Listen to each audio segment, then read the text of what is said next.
Going on? It's your dog Artman Boxing, and I'm back with another boxing conversation.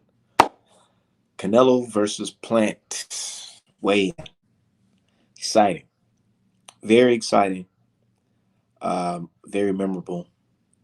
Uh, Passion was very high. It was amazing.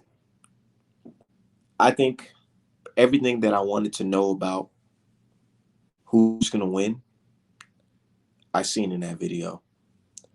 I'm still rolling with my dog Caleb Plant. I'm sorry, it's just like I was peeping away in with an open mind. I'm like, okay, let's see how he looking, because a lot of people say he was off, you know. And so he started talking, he started speaking Spanish. Man, for you to speak Spanish and the crowd is booing you, you a tough motherfucker. So he sounded really confident. He sounded like he know what he's gonna go in there and do. And I'm ready for my guy to shock the motherfucking world.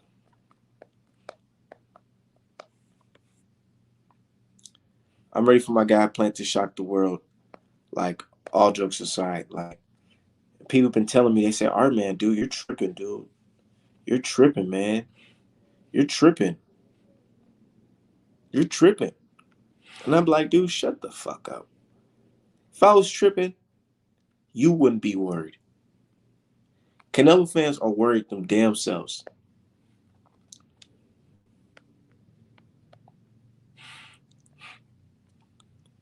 But it's all good, because sooner or later they gonna come to the realization that, hey man, maybe we wasn't just talking shit. Maybe we was keeping it 100. Plants, his jab, his footwork, all the tools in the book to fit Canelo's game plan.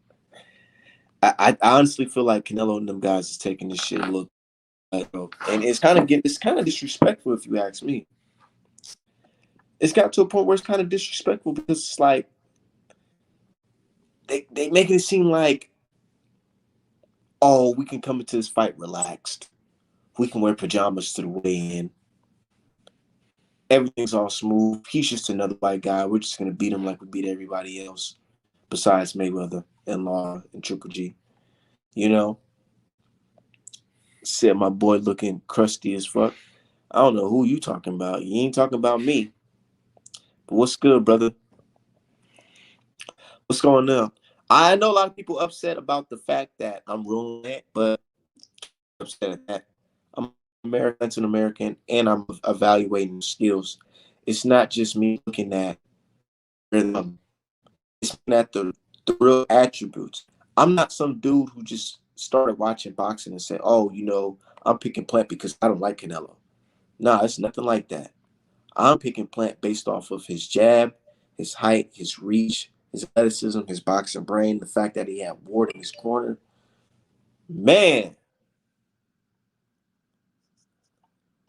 Yeah.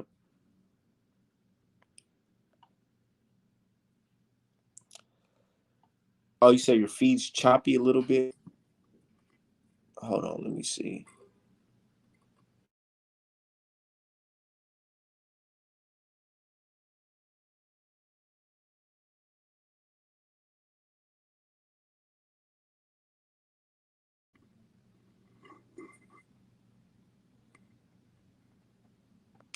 Stop it. Stop it. Do y'all see that comment? Do y'all see that comment? Ward would get slept by Nello? Nah. Everybody know that Ward had an injury, but he made it out the sports safe with a belt. Ward had an arm injury, shoulder injury that affected his career, but that just showed you his grit, how tough he is, and how skilled he is, that he's able to go on and have his last final performance stopping Kovalev. Uh, in prime Kovalev, not a fucking a discouraged fucking Kovalev. Said Carl Froch would have knocked out Canelo. Yep. They don't want to see. They don't want to hear that type of talk because Canelo got more swag than Kyle Froch, so they don't want to hear that shit. Said the weigh-in got me super hyped, dude. I'm dumb hyped right now. Like, man, I'm just sitting back, like, dude, like, I just can't wait. I just can't wait to wake up, nigga. I just came from doing a great workout, little session, so I'm like, yo, I'm chilling, about to eat me some food, roll up, and talk to the people, man. Um, Plant his energy. It's just good, man. Let's roll the film, man. Let's roll the field because that shit. I just like the things I was saying, hearing from Plant. Obviously, I can't show it because for copyright reasons. But let's roll the film, man.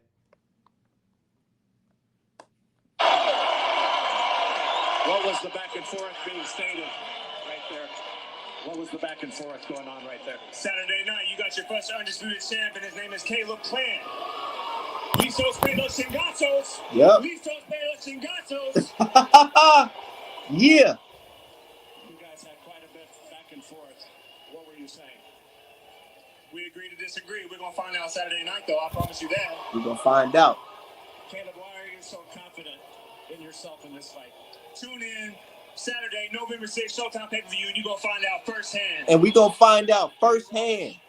Being the underdog and having everybody against you. Absolutely. I love it. You can cheer for him all you want. You can boo for me all you want. Hey, remember, it's easy to sit in those seats. It's easy to sit in those seats. It ain't easy to stand up here. Remember that. Remember that. Any nerves at all? Come on, man. This is what I do. I was born for this. This is my destiny. I was born for this shit, nigga. Oh, man. Even Jim Gray looking like, oh, I think we got a good American champion. I think we got one. Fuck yeah, man. Dude, I'm telling you, Plant is fucking ready, dude. He's like, man, I felt that shit. He's like, nigga, what? Boy, I was born for this shit, nigga. Nigga, when I was fighting dudes in the hood, you think this is nothing? You think a whole bunch of fans screaming at me ain't shit, right? I had to fight niggas in the hood with knives and shit in a fucking enemy territory. And you want to act like I'm scared? Like I'm scared of this shit? Boy, he loved being that underdog, and I felt that shit. I can't fucking wait. But what's going on, brother D Hive? It was cracking. I thought it was funny how they like pulled Mike Tyson out of nowhere to kiss Canelo ass. I'm like, all right, okay, Mike, we understand that relevance is paying some good bread for you right now, but he brought him all. He tried to get all up in the mix on the weigh-ins. I'm like, okay, can we back him up some? Like, I love Mike Tyson as much as everybody else, but can we back up some? Like, Yeah, he what the trying to hell steal the was? show. Canelo's like, yeah, he's a good fighter in this day. I'm like, My time. yeah. Can I shine? I mean, the only one thing in common they got is a little bit of drug abuse, but that's as far as testing positive and everything. But yeah, no, I like that Plant got his energy back. Like I said, I still, I'm on the side of I don't think the politics are gonna allow him to win. That's just me because I'm a pessimist. But I'm glad he got his energy back. He back to calling him a motherfucker and all that. And he spoke Spanish. That shit had me dying. I was like, oh shit, because they He hate it spoke when Spanish to a crowd full of Mexicans booing him. they hate that shit. They can't stand it. And it was funny too because like I just thought it was funny how like all of a sudden the media started talking about what the fuck Anthony Durrell said. I'm like, when the fuck have we ever listened to Anthony Durrell? Like people were like, oh, and then it's funny because a bunch of Mexican fans out of nowhere were like, oh yeah, see Durrell's good because they got reminded that he fought Benavidez. I'm like, okay, yeah, 36-year-old Durrell got stopped by Benavidez because he keeps getting his eyelids cut open. Like, okay, Nigga let's. has no. That's why I posted that shit. I'm like, bro, does he even have enough eyelids to keep on fighting? I mean, enough flesh on his eyelid? Yeah, and I don't even know if he's gonna fuck around and beat Marcos Hernandez. This dude's, because he's older, he's just trying to get money. But either way, it's like, I mean? If you were trying for a Canelo payday, you should have been trying before now. You nigga, you almost 40. Like, you almost 40. You should have been on the path to that shit, bro. In fact, you should have just did what you're supposed to do at 168. I'm not saying I'm a Durrell hater, but it's like if we look back at the Durrell brothers' careers, I mean, let's keep it real. Like, haven't been all that, but all of a sudden the media is super concerned about what Durrell got to say because he's talking shit about Plant. I'm like, man, all right, fuck out of here. All right. I honestly thought Canelo was gonna miss weight. I thought he was gonna fuck around and be like 169, 170, and then they gotta do what they gotta do. Give him what like that like when Virgil Ortiz missed weight, they gotta give him like 4 hours to go like burn it off or some shit. Man, Canelo looked pretty slim. Yeah, he looked tired. He looked like he was drained. He looked like he didn't have that much energy. It looked like making weight was a bitch. Mm-hmm. But Mm-hmm. y'all know what that means. That means he gonna reinflate the God knows how fucking heavy on fucking tomorrow. This motherfucker probably That's gonna be sit. good. That's good. I want Canelo to go in there in his high guard and everything. Because He Canelo gonna do be have a high guard too. he gonna be sitting at like 185 or some crazy shit. Cause it was funny. Cause I had to remind people. I was like, bro, do y'all realize when he was fighting Mayweather, he reinflated to damn near light heavyweight as it was. They said he was Like trained. he did. He did look drained. Yeah, he looked tired. He was barely talking. You know, when his people cheer for him, he just raised his hand a little bit. He looked out of it. And he's still talking to him. He's gonna pay tomorrow. All right, nigga. And he's like, oh, out of nowhere, this fight is Those personal. I'm like, emotion. what? They This said fight this is is personal. Canelo's last interview. About being a gentleman and showing respect.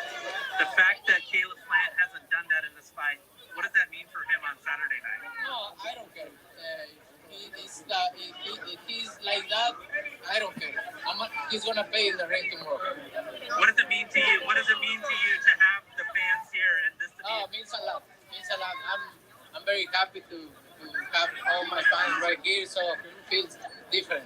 Good luck, Canelo. Thank you so much. And then he got the silk pajamas on. I'm like, bro, you taking this shit sweet, huh? There's a You got a critical. live underdog in front of you, dude. You over here signing fucking boxing gloves and shit, kissing There's a babies and shit. All right, nigga. there's a big ass difference between showing respect and laying down. Okay, there's a big ass difference. Like what Jamal Charlo is doing is kind of laying down preemptively. Caleb Plant was showing you respect until you talk shit. And also, I came across an article online that said that Canelo said motherfucker first. That's the only reason why Plant was even doing what he was doing. He was just trying to match energy. So I'm like, okay. So now that I've seen it, I don't know how true that is or whatever, but I'm like, oh, he might have said some shit first. It's whatever. But one thing I will say is that all y'all keep talking about people's legal charges and shit. Y'all got soaking wet that Canelo legally assaulted a person for no fucking reason. Just putting Didn't he that out break there. some nigga's jaw in Mexico? I don't know, and I don't really give a fuck about that. I'm talking Right. I about don't. Plant. But you know, we not even like that. We don't go and be like, oh well, he broke a nigga jaw in Mexico. God, he's such a bad person because we don't give a fuck. Nigga, this is boxing. Yeah, like Shit people, and happens. yeah, for all the fans that like to bring up, oh, I don't like this person because of their legal issues. Y'all got soaking wet that Canelo publicly assaulted a person in front of millions and no charges were filed. So it's like, calm down on all the assault bullshit. Canelo legally assaulted a man for nothing, and y'all were happy about it. So chill. Which one are you referring to? I'm referring to Caleb Plant. He assaulted him. He pushed him for no reason. Oh, when he pushed him. Yeah, that started everything. That's the assault. People always like to bring up people's charges and shit. And oh, I don't like this person because of that. I don't like this person because of that. Your They trying to favorite give fighter. they so confused right now. They don't even know if they want to give Plant the nigga treatment. They're doing it automatically now. I mean, that's what they started, but now they're confused. And I just saw today on ESPN they had Caleb Plant hanging out with fucking Josh Taylor and Tyson Fury. I'm like, oh shit, Showtime trying to whiten him up some because the hate is too real. They're like, all right, we need to get him around some white people ASAP because the press is He around too many garbage. black folks. Yeah, exactly. They had him around. They had him taking photos in the gym with Tyson Fury and Josh Taylor. I'm like, oh shit, great. They gotta whiten him up some because the man's getting death threats. But I said it, dog. I said, man, let that man win. I mean, Let hey, him win. That man gonna be bigger than life. I mean, look at well, he got to win, then he got to win again. But Oh yeah, yeah, that's true. yeah, he got to do it not once but twice. But yeah, no, someone got Max. I posted. I was like, y'all remember the last time what happened when the Mexican dude was trying to be undisputed, and Maris got fucking wasted. But that wasn't an upset though. A lot of people were picking Taylor. If Canelo goes in there and get totally outclassed, is he gonna want it again? Yeah, of course. First of all, financially speaking, because Canelo, I doubt he's gonna really get hurt. because Canelo, he hasn't really been beat up real hard since I don't know since Mayweather. And we gotta understand that the juice, gives him that roid chin. So I don't think he's gonna go in there and get beat up. But yeah, he's absolutely gonna honor his rematch clause because that is still history. He would still be the first Mexican undisputed champion because Mexicans have no undisputed champion. Black people got three, UK got one, Ukraine got one. In this era of the four belt undisputed, Mexicans have zero people on the board. Black people, African Americans got three, Ukraine got one, UK got one. What, champions? Undisputed four belt era champions, yeah. Oh yeah, you said how many do we got? We got like 3, right? Yeah, African Americans have three. Terrence Crawford, Bernard Hopkins, and Jermaine Taylor. UK got Josh Taylor, and Ukraine got Usyk at cruiserweight. And Mexico got none. Nope, zero. Ooh, we was close to having another one with Charlo. Fuck, man. We still might get it. If he can win his next fight and get the whoever beats Castano's ass. Bro, Charlo don't even understand. If he wasn't no coon, like he could really become like something big within our community. Progress should have been and have a whole bunch of people in the crowd for him. Yeah, but I don't know. Some niggas just don't think like that. Yeah, him and Jamal is back on the kiss the feet train. I'm like, bruh. Yeah, you seen that shit I posted on Twitter today. I said, man, here come Canelo, biggest fan, hopping on a fucking jet to come see him. I'm like, bruh, you could have like all this talk about Benavidez and going to 160. I'm like, you could have did all this. The fuck is wrong with you? Like, why? These niggas is at 168. You talking about like you next? Like, bro, you still at 160. Yeah, you should have just fought Benavidez instead of fucking around. The fuck wrong with you? Like he talked all that shit. He said all that. Now, me personally, I don't think. I mean, him not fighting Benavidez doesn't bother me because one, Benavidez has no fucking belt. Two, Benavidez deserves a shot at the winner first because he's A at 168, and B, it's his belt. The reason why Canelo even fighting over there, so he deserves first dibs. But when Charlo called out Benavidez and now he's talking this shit, I'm like, bro, you could have been fought him already. We wouldn't even have to be talking about this bullshit. Yeah, you like, bro, like, nigga, yeah, he could have been had his, like, instead of fighting Montiel, he could have had like a little basic fight. He could have had a fight versus Kieran Davis at 168, and we wouldn't even care because it's the fact that it's just him going to 168 just to try it out and then get into a fight with David Benavidez. That's the way you're supposed to do it. Yeah, he could have fought fucking Zach Parker. The WBC won't let him go up and wait and keep his 160 belt and fight somebody at 168. I doubt they would do it for him specifically. He did probably. They do it for other niggas like Canelo. Yeah, exactly. Yeah, you could do. If you're Canelo, you can get away with it. If you're Triple G, you might be able to get away with it. But for the Jamal Charlos of the world, as long as you're black from the Negro community, that belt just means a sanctioning fee, nigga. Yeah, and that's one thing. I get confused about. Like when fans are relating to one fighter, they say that snatch of belts is all that matter. But when it comes to another fighter, they need to be fighting names. It's like, okay, so can you keep it fucking consistent? Do belts matter or do they not? Because some people are snatching belts out there, and you're like, oh, well, those belts are trash. They need to fight some names, including people who don't have belts. Like, everybody claims that Tank needs to fight Lomachenko, and Lomachenko has no fucking belts right now. But then he goes. Lomachenko brings nothing to the table besides, because what if Tank beat him? It'll be, well, Teofimo already beat him first. Exactly. That's why Teofimo said that shit. Oh, I see Lomachenko beating all the other guys because he's on his way out. I'm like, on his way out, he's 33. The fuck are you talking about? He just wants to argue. Barely beat him. Yeah, he just wants to set up the I beat Prime Lomachenko bullshit. I'm like, great, because I feel like how do you barely beat a nigga who didn't throw punches for the first 7 rounds? And keep in mind, I feel like that's going to be his only notable win of his whole career. Because if he goes up to 140, Taylor will fold him. If he's not getting that Taylor fight. He need to get that shit out of his head. That's a cop out. Every time in the interviews, that's a cop out. Yeah, because Taylor already said he got to be undisputed at 135 to even get a shot. So. Oh shit! Here they come, D-Hive. Oh Lord, why am I always negative? What the fuck I say negative? I'm just stating facts. Why are you on my ass? Leave me alone. Some hype for tomorrow. Shout out to everybody in the chat.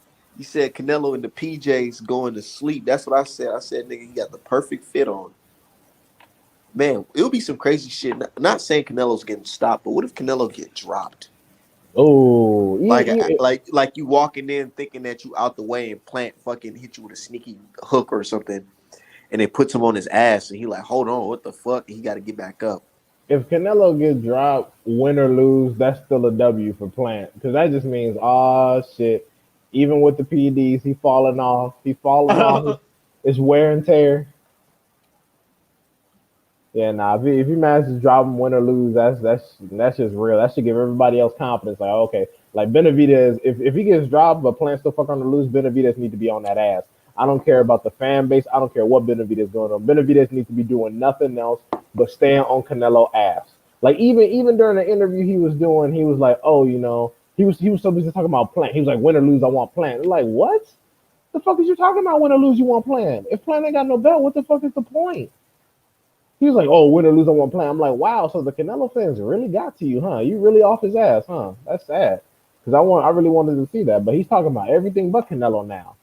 Meanwhile, they Niggas, trying niggas on this side of the country, meaning side of the world, which is in this country, these niggas are jealous as fuck of Plant right now. You notice that? Darrell talking shit, Benavidez talking shit, motherfucking. I heard Charlo was in the rumblings too, but I heard he was on some fuck it. He cool with Plant, but I don't know. I just been hearing some things, man. It's like I feel like these dudes are mad that he got this Canelo fight and they don't. and I don't know why that is because if we look at Plant's resume compared to the last three or four, they in the same lane. I mean, I like I said, I've never been shy about telling people Plant ain't fought nobody by Canelo fan standards to deserve a fucking fight. But then again, neither did the last four or five people. So this is no different. The only difference is he's American. That's pretty much it, and he fights different, which people can appreciate. But they're making it seem like, oh, Plant don't deserve to be here. The fuck did Did you Rocky? see that? Did you see that graph where it showed Billy Joe? Or no, it showed Rocky or Caleb Smith, Billy Joe Saunders, then Plant. And somebody was like, "Well, look at Canelo, undisputed, trying for undisputed in 11 months." Nigga, I said, bro, when you have a system working for you, you can do shit like that. And also, let me just put it out there. We need to get off of that 11 months bullshit. Say what it really is. This man has had almost as many fights as Manny fucking Pacquiao, and only finally is he taking out a division. Let's clear the misinformation out. Canelo Alvarez has never cleaned out a fucking division. Cleaning out a division is being undisputed in that weight class. Most champions don't live to clean out an entire fucking divisions. Some people go through the divisions, fight the best people, and leave because that's where all the money fights are. We get all that. But stop saying, oh, he cleared out 160. He fucking did. Like they keep saying, oh, you cleaned out middleweight by fighting By two fighting Triple people? G. Like, bro, what the fuck? Yeah, like they keep these fucking It's not lines. like some Sugar Ray Leonard shit where you fighting Tommy Hearns, Duran, and Hagler. Right, You right. fighting a And European nigga and saying you the best. Yeah, because you notice that it's never all belts are it's never all belts are created equal. It's never none of that. It depends on who's fighting for the belt. So Canelo, a belt makes you fucking great unless you're Caleb Plant, I guess. But if you're somebody like Charlo, like Lil Charlo, oh, he's snatching belts off bums. I remember they tried to say Charlo's run to undisputed was trash. I was like, based off of I what, swear Charlo had the hardest run at 154. Why you think niggas is he getting draws with niggas at the final end? The final bro? end because he fighting tough motherfuckers to the end. 154 is full of fucking murderers. Are you kidding me? You got damn near all the welterweight worried about move up. The only people ain't tripping about moving up in weight right now is Crawford, Spence, and probably Ennis because he's already fucking huge. But Virgil Ortiz little ass can't just go up to 154 and start murking people. This is gonna be some problems. Speaking of Virgil Ortiz, you hear the news? What, he's supposed to be getting Spence? He with the squad. What squad? He signed up. He on Reynoso team now. Oh Lord, that's official. That's That's official. official. Wow. Okay. Yeah. He gonna need it. He gonna need them tacos because once Ennis come for that ass, they're not gonna help. Now, I swear to God, I don't give a fuck. If I start seeing Virgil Ortiz with like a fucking mean ass 6 pack, looking like cut up and lean and just ripped like Kel Brook, I'd be like, man, something ain't right. You I'm know gonna what have to they're call doing? it. You know what they're doing? What? They're taking a book out of the Soviet playbook. The Soviets, especially in the Olympics, they would get in camps like these and make sure they had all the right people on retainer, make sure they had politicians and sporting authorities and sanctioning bodies in on it, and they would run entire doping camps like this. Yep. They're copying the Soviet fucking model, and that's cool, but it's not gonna help. Because once you run into I'm sorry, but nature wins out. You can use all the chemicals, you can do all that shit, but boxing IQ in nature usually wins out. Like Wilder has fought PED users and beat him. I'm pretty sure Mayweather's fought some PED users and beat him. Fucking so it's it is I'm what pretty it sure is. that dude that Andre beat up his last fight. Oh, Liam Williams. I think that dude was on the shit, bro. They could all be on the shit because the thing is, if you're using the shit, that means there are inadequacies in your performance that you've noticed that you trying to put up. Like, look at Ryan Garcia. He got slapped one time, went into Reynoso camp. Virgil Ortiz got slapped up one time, went into Reynoso camp. So it's like, okay, okay, good. But you notice how they have to use PEDs and duck. They can't just use PEDs and fight everybody still because they know that's not foolproof. All that stamina and shit is great till you get clocked in your shit, or you're dealing with someone that you can't hit. And that's what I said yes today. I said, man, Canelo has some power, but what is power if you can't hit the person? Right. Canelo's only hope. That's why they keep talking about the stoppage because Canelo's only hope is landing clean. If Canelo cannot land clean, he does not win fights. Bro, it will be some shit if Plant went out here and made the fight look easy. That would, oh my god, like because it's funny because a lot of people, especially Canelo fans, I'm like, his like goat legacy. Like to me, his goat legacy is already tarnished because of the steroid situation. But I'm like, his legacy on the line, right? If you fuck around here and lose to somebody we weren't even talking about 2 years ago, you know how fucking stupid y'all gonna look. A Like person think that about, y'all bashing the fuck out this week. like right, nobody was talking about Caleb Plant 2 years ago. If Canelo Alvarez fuck around and lose or even draw this nigga, bruh, you throw the whole career away. Like throw the whole career in I the just dunk. watched a fight of Caleb Plant from like 2015 on PBC YouTube. Right. And the person they had him fight against, I was looking like, yo, what the fuck? But I'm like, man, how the hell he come from here to this? And if he pull this shit off, nigga, I said he might be the greatest white American ever fighter. Since since Kelly Pavlik. Since Kelly because Prime Kelly Pavlik, I'm sorry, Prime Kelly Pavlik will fuck up all of 160 today. Canelo included if his little ass was down there. Prime Kelly Pavlik was You a think damn so? oh my god. Prime Kelly Pavlik will put hands on everybody. And I think the only person that will probably survive to go to a damn decision will probably be fucking Jamal Charlo, just because he's built like that. He's tough. And maybe Triple G, but the thing like people get scared of Triple G's jab to let his hands go. Kelly Pavlik was not afraid to let his hands go, even when he's getting hit. If you watch the two Jermaine Taylor fights, wow man, because Didn't he Jermaine lose Taylor, to B Hop? yeah, at 46 year old B Hop, that's little ass out Yeah, box. B Hop fucking stopped his ass. No, he won a decision. Oh, it was a decision. Yeah, yeah. hmm But yeah, but Prime Kelly Pavlik was not to be messed with. You fuck around and you get your ass whooped. You in there playing games. Jermaine Taylor, because he was touching up Kelly Pavlik, and he dropped him. He thought it was sweet, and then Kelly Pavlik was like, "Oh, okay," and then came back and got on his ass, and then stopped him. So you start playing around, you get your ass whooped. Think Kelly Pavlik could beat Andre? That's a different situation. Kelly Pavlik has never faced a boxer of that magnitude. Do I think it's possible given his power? Absolutely. Am I saying he pulls off the W? He's in the Canelo situation. You got to land clean because Those Andre's damn drunken master uppercuts Andre was hitting what's his name with Liam with. I was like, what the fuck, man? This nigga look like his head about to fall off. because you can't train to counter that. It comes out of nowhere. He's so natural with it. It's just like Roy Jones. It's just like Roy Jones with the lead left hook. It just comes so natural. And if you notice, like it's kind of like what Butayev was doing to Jamal James, how he was just leaping at him like that. That kind of shit is just, it's not as natural with Butayev because you can kind of see it coming. But like it's like with Andrade and Roy Jones, just natural, just uppercut, bam, like lead rear uppercut, bam, lead left hook, bam.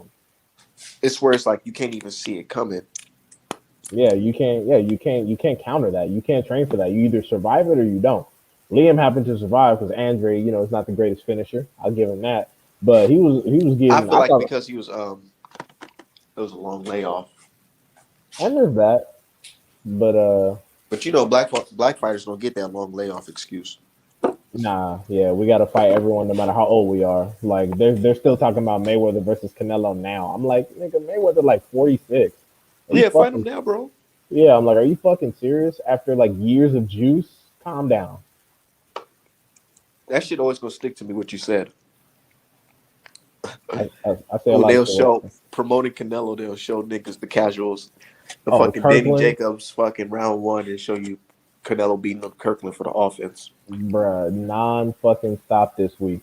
Oh, look at the punching power. Look at the speed and the fucking agility. Him wasting Kirkland. I'm like, oh my god, if y'all don't get a damn life, or even worse, like I said, they put the Josecito Lopez fight. Oh my god, look at him. He's learned so much. That was fucking before Mayweather, bruh.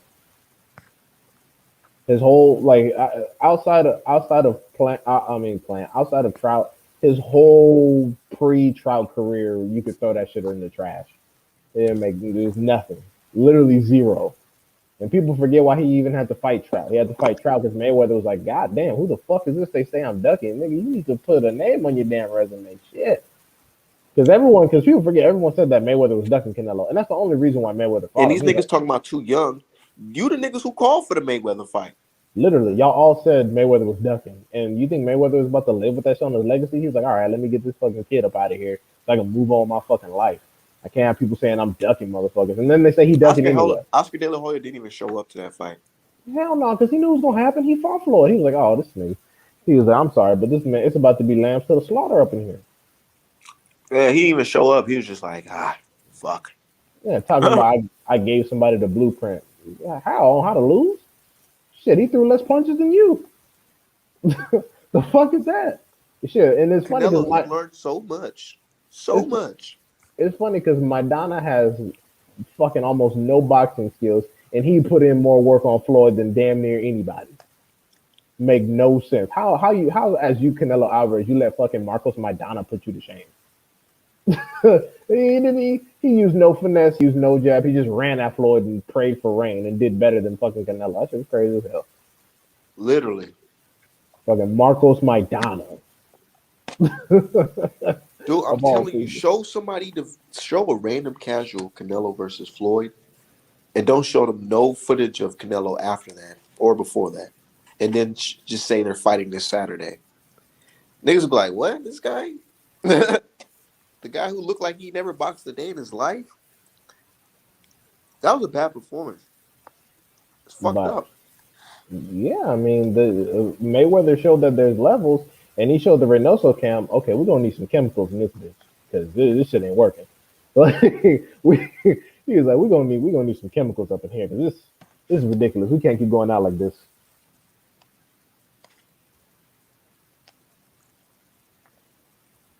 Talking about he a butcher. Reynoso a butcher in the meat. What are the odds, huh? I mean, I can't wait to see what's gonna happen with Virgil Ortiz. Like I said, they keep talking about Spence, but he's the number one for the WBO too, and they mandated Porter for whatever reason. I'm like, I think they're gonna move him through the WBA route, but I hope he gets Spence next year because when he loses, I don't have to keep hearing his fucking name. They saw him with what's his name? No, they saw Boots' performance, and it was like, hold on, nigga. We Virgil need Ortiz, man, you gonna have to do something, nigga, because this ain't working out. Yeah, if you're gonna survive, you're gonna need to come in here and get on the medicine or the tea that we got because and keep in mind, no matter what PEDs you're on, Virgil Ortiz is still going to lose.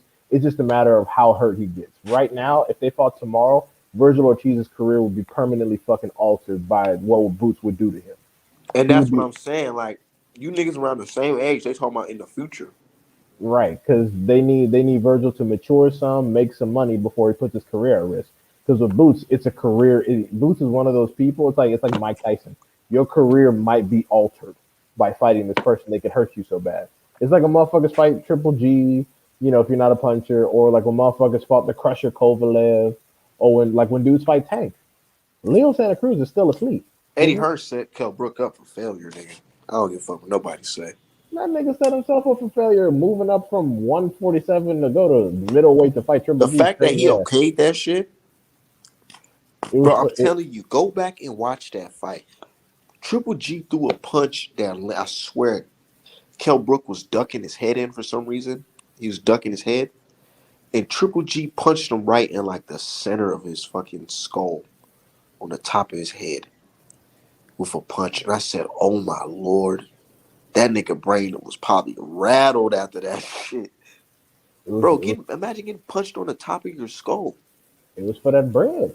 He was like, "This is the biggest fight I'm probably ever gonna get." And then, of course, like I said, it was one of those career altering ass whoopings. Fractured his orbital, had surgery, ain't never been the same since. And That that's man and ain't that never been the same since. and that's the kind of fighter that Boots is. If you don't lay down and he has to harm you, it's gonna alter your career. Look at Sergey Lipin is moving down to 140. He was like, you know what, fuck this shit. I ain't cut out for 147. Let me go ahead and take my ass down for the rest of my career. I ain't getting hit like Yeah, this no all the way damn more. down. Yeah, he was like, I ain't getting hit like this no more. This is bullshit. Nigga hit way too hard. Let me go ahead and get on a little escalator and go down some so I could, beat some of these littler people and then retire with my fucking senses intact. Because like people like Mayweather, Devin Haney, I mean shit, even Tiafimo, you probably gonna be all right. But Boots is one of those people where it's like, okay, this might be some shit. You might get an eye socket broken. You might get a perforated eardrum, ribs or whatever. So it's one of those situations. And the same with juiced up Canelo now. If you fight juiced up Canelo, that might be your ass. That's why people asking for so much bread because they're like, this nigga's on juice. He's allowed to get away with it. He fought at light heavyweight, and we got to fight this Terminator ass nigga. We need bread. Why We is need it that niggas like Roy Jones Jr. can go up to a higher weight class, come back down and struggle, but Canelo can't? Well, I mean, maybe because when Roy Jones Jr. popped, he actually stopped. Mm. Maybe it's because when Roy Jones Jr. got popped once, he actually got off. He didn't get no extensions. He didn't get no special treatment. He actually got off.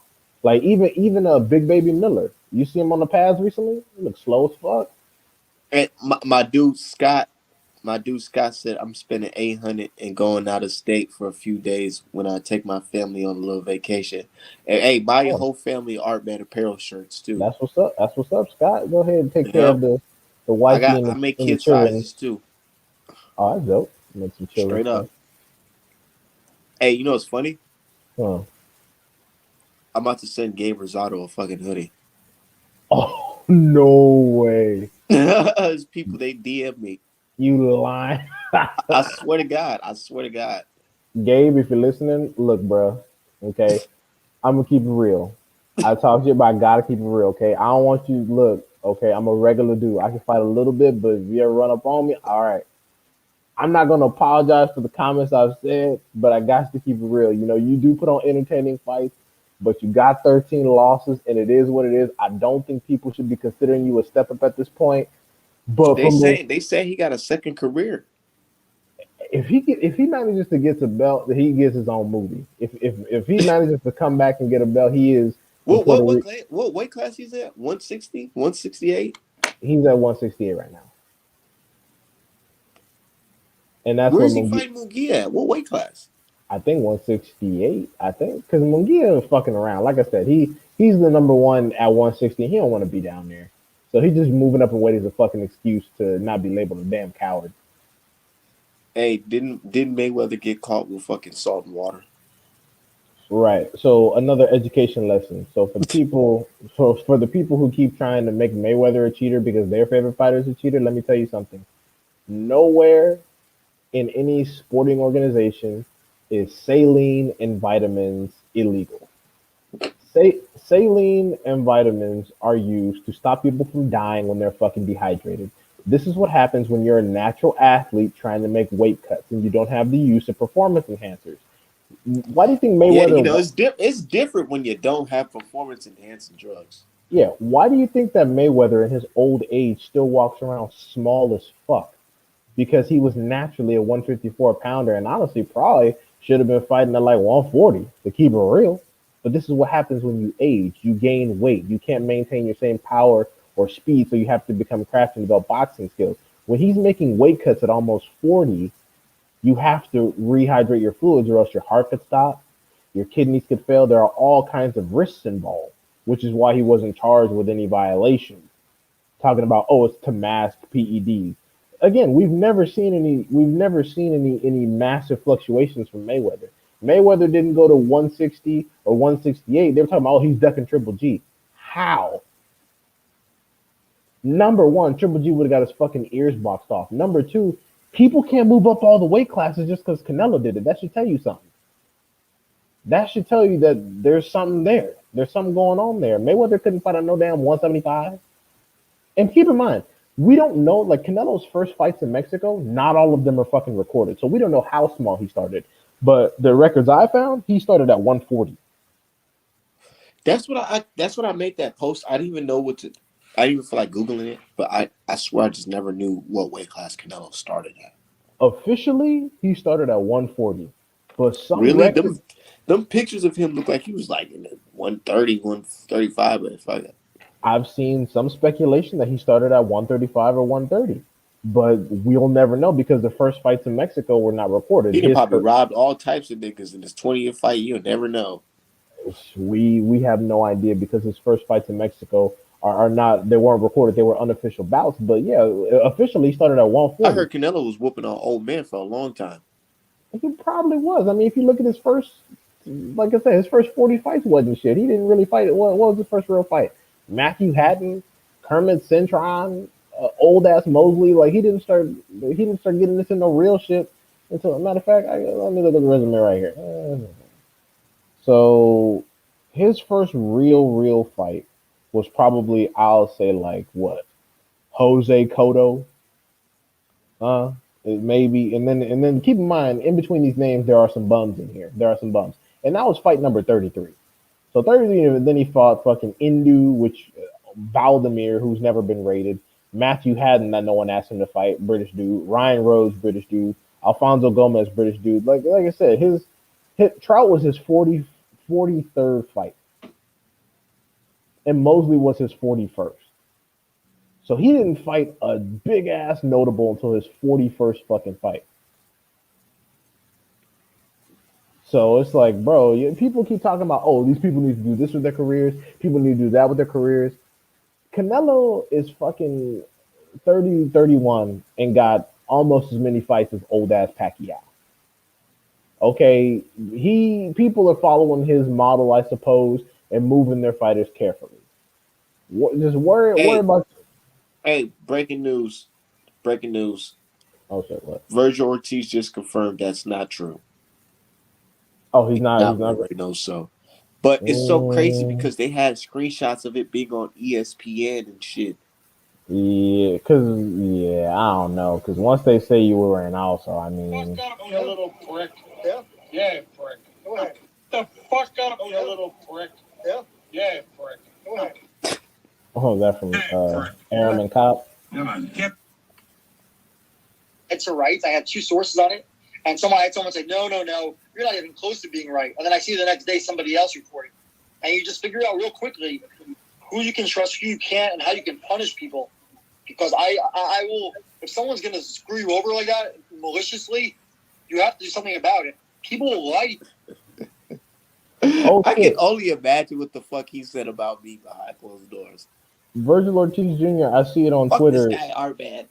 I see, I see Virgil Ortiz Jr. getting on Mike Copp's ass. He's like, unless me, my manager, or my dad have spoken on anything related to my career, don't believe it. I already said no, Mike Coppinger. Respect my answer. Mike Kopp goes, what respect did you show me when you didn't tell the truth? Damn. So, honestly, what I think happened, Virgil Ortiz probably let something slip because he's young. And then Mike Kopp broadcast the shit because he's a fucking asshole journalist and he got to do that to make his bread.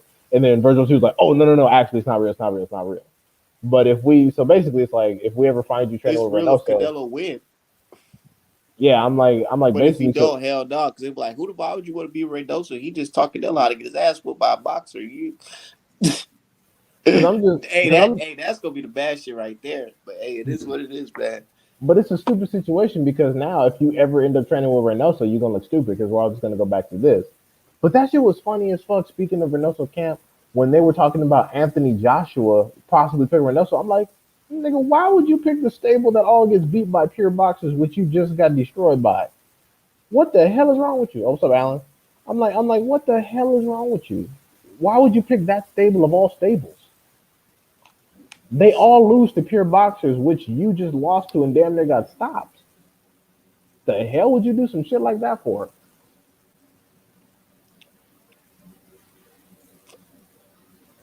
Makes no kind of damn sense. And Virgil Ortiz Jr., like, I'm not sure what more you could add to his game as far as boxing goes because he doesn't necessarily have like a, you know, traditional boxer leverages. Like he doesn't have that style. Like I said, he fights a lot like Juan Manuel Marquez with a better jab. So I think he better just stick with that, and you better be able to know how to maul people, not like JoJo Diaz maul, but I mean maul like with finesse. Because Virgil Ortiz, honestly, he fights sort of like kind of Mexican style pressure, but also more like that Soviet style pressure. Like him and Stanionis have very similar fighting styles, which I would love to see matched up. Match up with Stenosis. Yeah, him and Stanionis. Because like I said, that's what I think gonna happen. I think they're gonna use Stanionis to get Ugas out the paint, and then mandate Virgil Ortiz immediately to give him the WBA super, and that's how that's gonna go.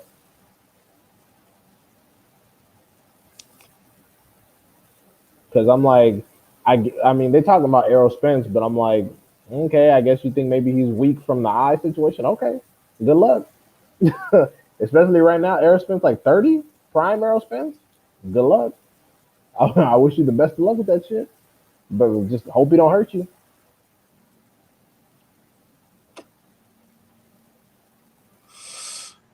Bro, I cannot wait till Saturday night. I have a feeling Plant's gonna get that shit done, bro. How do you see Plant winning? Because I know you say you can't. He might get robbed, but how do you see Plant winning?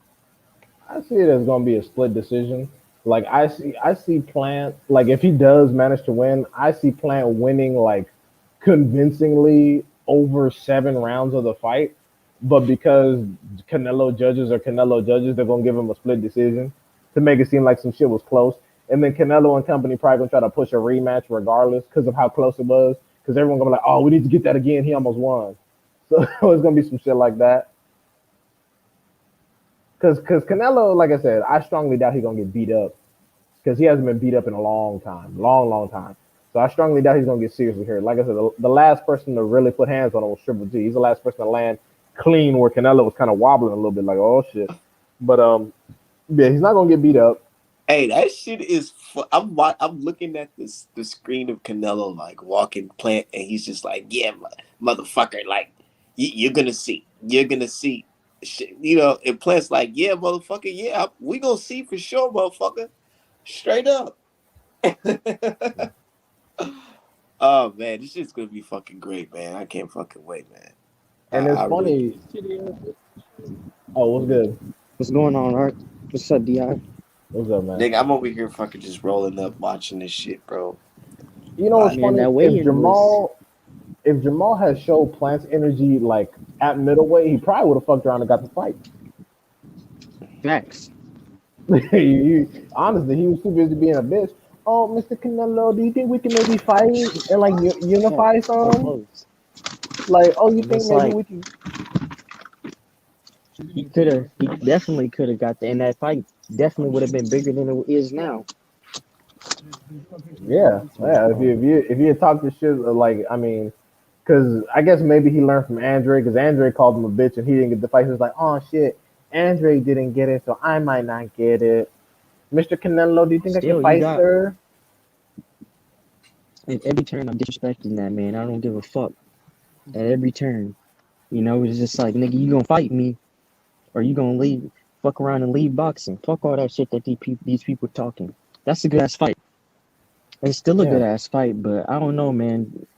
Charlo, his energy is so fucking like it's bitch made now. feminine. Like it's Yeah, yeah, it's effeminate. Like towards this shit. So I don't even know if he really gonna give it his all, or is he gonna just like I don't even know if he's going to 168 at this point because his ass getting too big for 160. I feel he is over 30, so I'm like, I don't know what the fuck he's doing with his shit.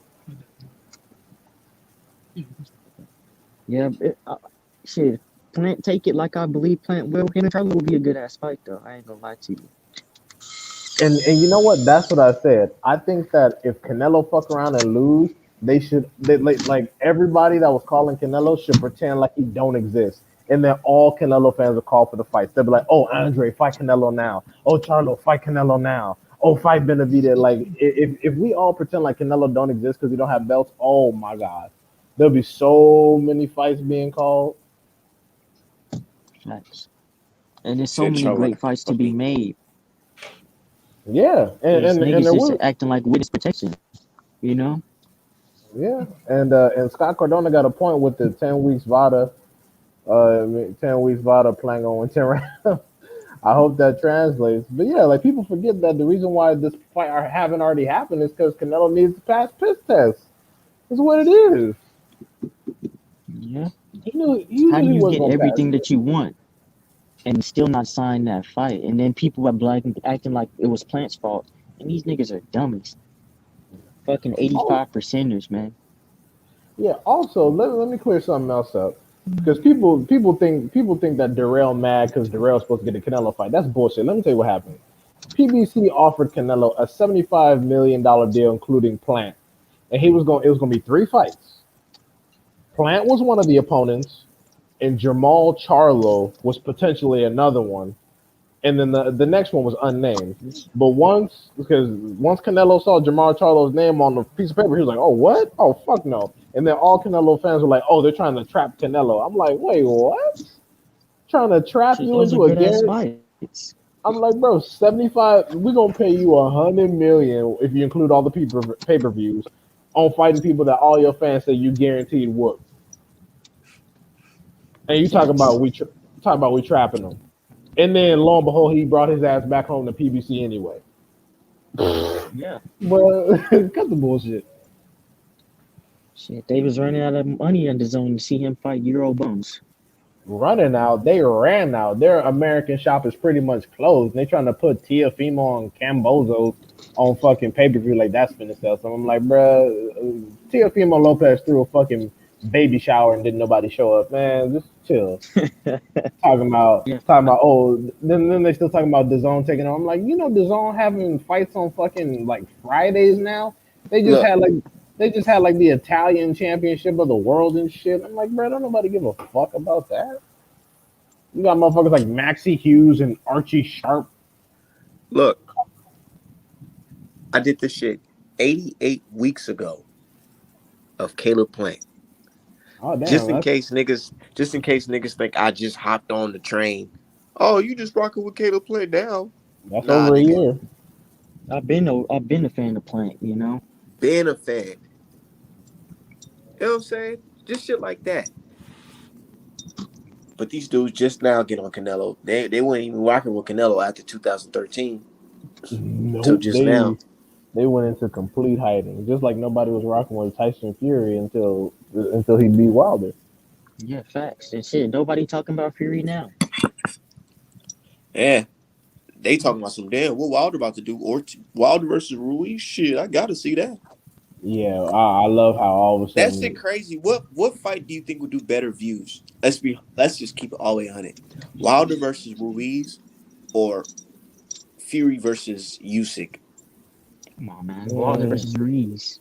yeah, Anybody Wilder fight is a pay-per-view hit. because they want to see if Wilder lose. I Yeah. mean, we want to see him win, but a lot of people want to see Wilder lose. So It's the same with Tank. People want to see Tank lose. None of them dudes can beat Tank, man. Dude, they talking, man, I don't like this shit because Lord forbid fucking Isaac Cruz beat Tank.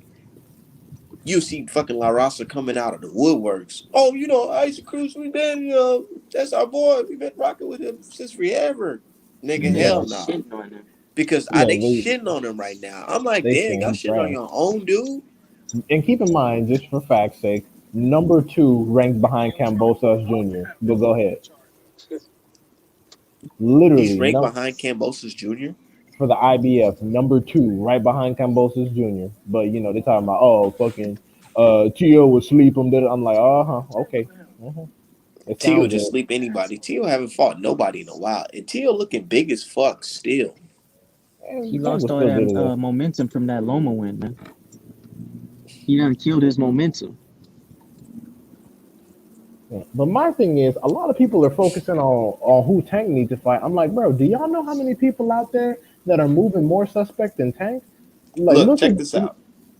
To know somebody on some bullshit in boxing, like a Ryan Garcia or a Teofimo Lopez, how you know it's bullshit when after they win a fight and they immediately call out the tough guy.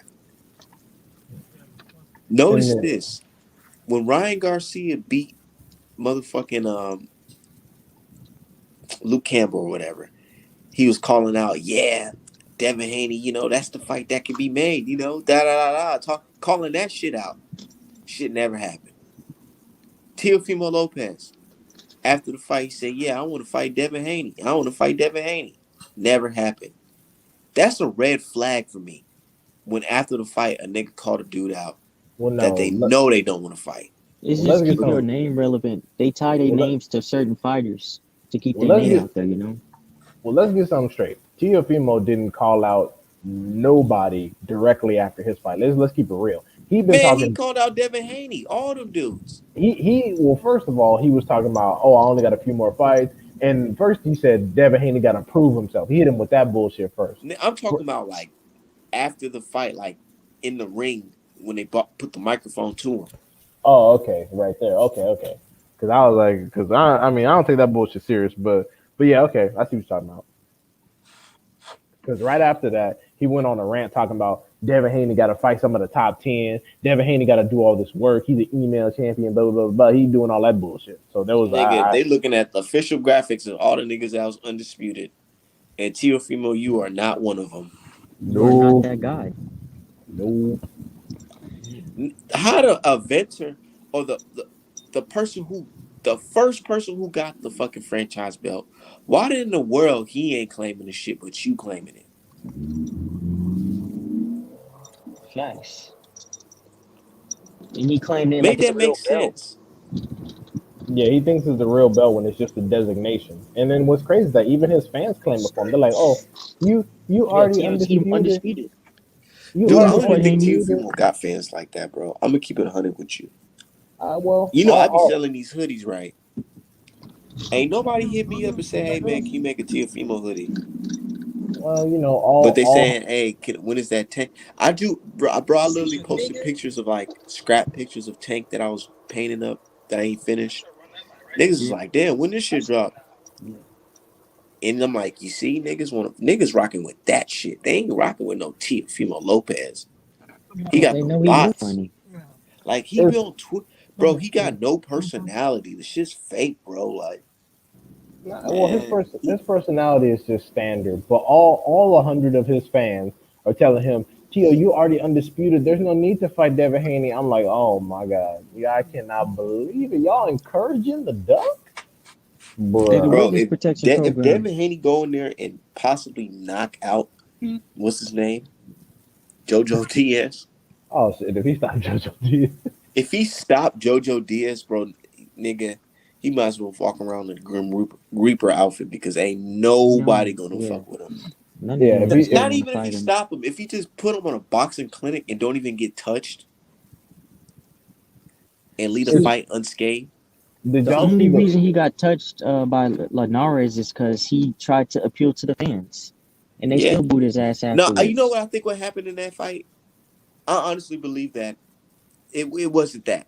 I think that he just let off the gas thinking the bell was about to ring right then and there.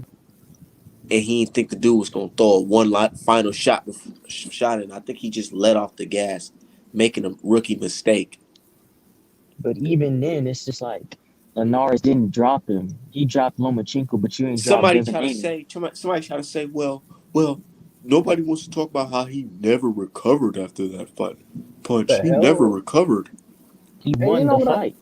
And you know what I say to that? Tell me a W that Josh Taylor has got convincingly without hugging to death. Josh Taylor is the huggiest fighter ever. Josh Taylor has no, almost fucking zero outside boxing ability. He fucking hugged the shit out of Prograis. He fucking hugged the shit out of Baranchik. He fucking hugged the shit out of Ramirez. He hugs the entire goddamn fight and don't nobody say shit. All he does is initiate clinches, shoot one to the body, a few uppercuts, man, barely jabs. I'm like, man, I don't want to hear shit about the hugging, goddamn it. I don't. That's corny. Okay, the fact that there's a 12 round fight and all you can talk about is one goddamn punch is Said pathetic. Haney doesn't have a fan friendly style. He does to me. Well, all right, Anybody man, that watch says this. fan friendly, see, a fan friendly style to them is getting punched in your shit for 12 rounds with no fucking defense. Fuck But all our that man, shit. but y'all, yeah, our man and Allen, take away the Yeah, AJ fight. Take away the AJ fight from Usyk. How the fuck does Usyk look in the ring? Boring. boring. Thank you. Backpedaling the entire fucking fight. Usyk been doing this bullshit for years and ain't taking no heat. Backpedals the entire goddamn fight. Usyk ain't no knockout machine. What? Because he put Yeah. some paws on AJ? Okay. So did a bunch of other people. Next, fucking old ass Klitschko knocked his ass down. People thought it was over. So let's move on. But all of Usyk's fights have been the same damn way. Jab, jab, backpedal, backpedal, move, move, move, jab, jab. That's it. Ain't taking no criticism.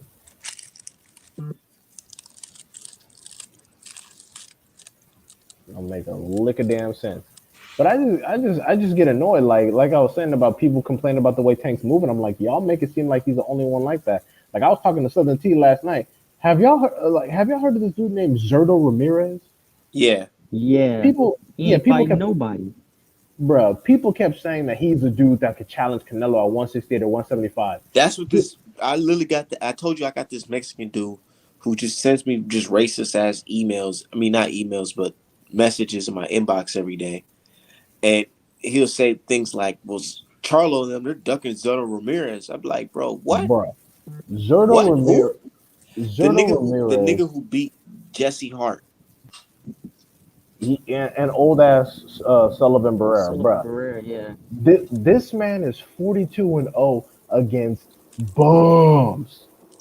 Literally nobody. He's fought nobody. 42 fights and I zero like this last losses fight though. I'm gonna keep it a stack. to Barrera. That was, bruh, Barrera. Barrera came down from 170, from 175. Nobody give It a was a good fuck. fight.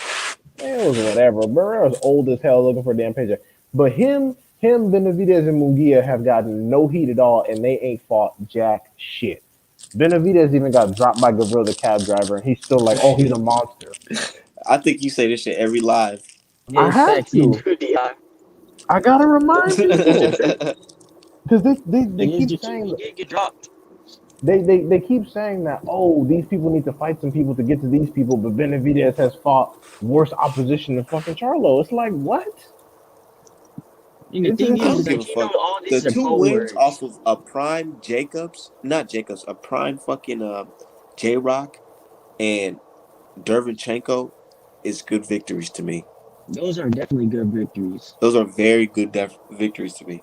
He fought literally, he didn't he give J Rock his first L? Yeah, he yeah, I did. believe so. With that beautiful Exactly. man, that KO was so fucking And man. then That's a J Rock went on to fucking put on a master class performance against the unified champion and Jared Hurd. won. Yeah, Mm. Man, what if Plant have a performance like that against Canelo? Oh shit. If that you would if, be if you crazy, fuck bro. if you fuck around and sleep Canelo with like an uppercut, And people, the thing about it is, people are angry because Plant is not coming to lay down. They want him to kiss Canelo's ass and give him all this respect. Nah, fuck that. You don't gotta respect that, man. Go in there and take what you believe is yours. He says skills don't match his personality. Because he got fucking Ronnie Shields in his corner, bro. Ronnie Yeah, Shields is a good trainer. yeah. Jamal Charlo talk. Yeah, I agree with that, Scott. Jamal Charlo talks like he can't fight and just want a paycheck. I'm like, do you realize you're one of the most talented fighters on the planet? I feel like maybe he Facts. might need somebody to remind him of that. I'm like, you're one of the most skillful middleweights of the I be trying to 21st tell him they century. need fucking Artman in their corner. I tell him like, hey man, let's figure some shit out. Yeah, I'm First like, of all, He that's got your brother one. and all. You love him to death, but you got your own life. Nah, that's fucked up. But it is what it is though, real shit. Because you don't want to get involved with things that really spoil your reputation with the community. Because believe it or not, the community has money to spend on entertainment. And you guys can be one of our priorities. We can love, like that's what I'm saying. Like the Charlos, bro, if they are really in tune with the community like that, these guys can be super fucking big. Look at Tank. Tank Look at is proof EJ. of that. Tank Yeah, is proof of the nigga. I got people hit me up. They don't even care who the fuck Tank about to fight. They don't even care if it's Isaac Cruz, Rolly, me, nigga. As long as Tank's fighting, they gonna show up facts. because he earned the respect from the people. People know he come from the cloth. He come from the mud. But it's like with Charles and them, it's like I don't know. It's just like it's just Their different. personalities is like they real emotional, you know. And at first I was like, yeah, that's cool. Now they passionate about their sport, but then it's just like they start, especially Mel, he start acting like a sucker, like fucking You wanna disrespected. know? You wanna know when I knew something was wrong with these niggas? When The Herd versus Lara fight. You remember them niggas was in the hallway? At first, people was like, "It's just boxer talk," but I was like, "Oh, something ain't right with this nigga." He kept on screaming, "I got the date, nigga! I got the date." Y'all remember that shit?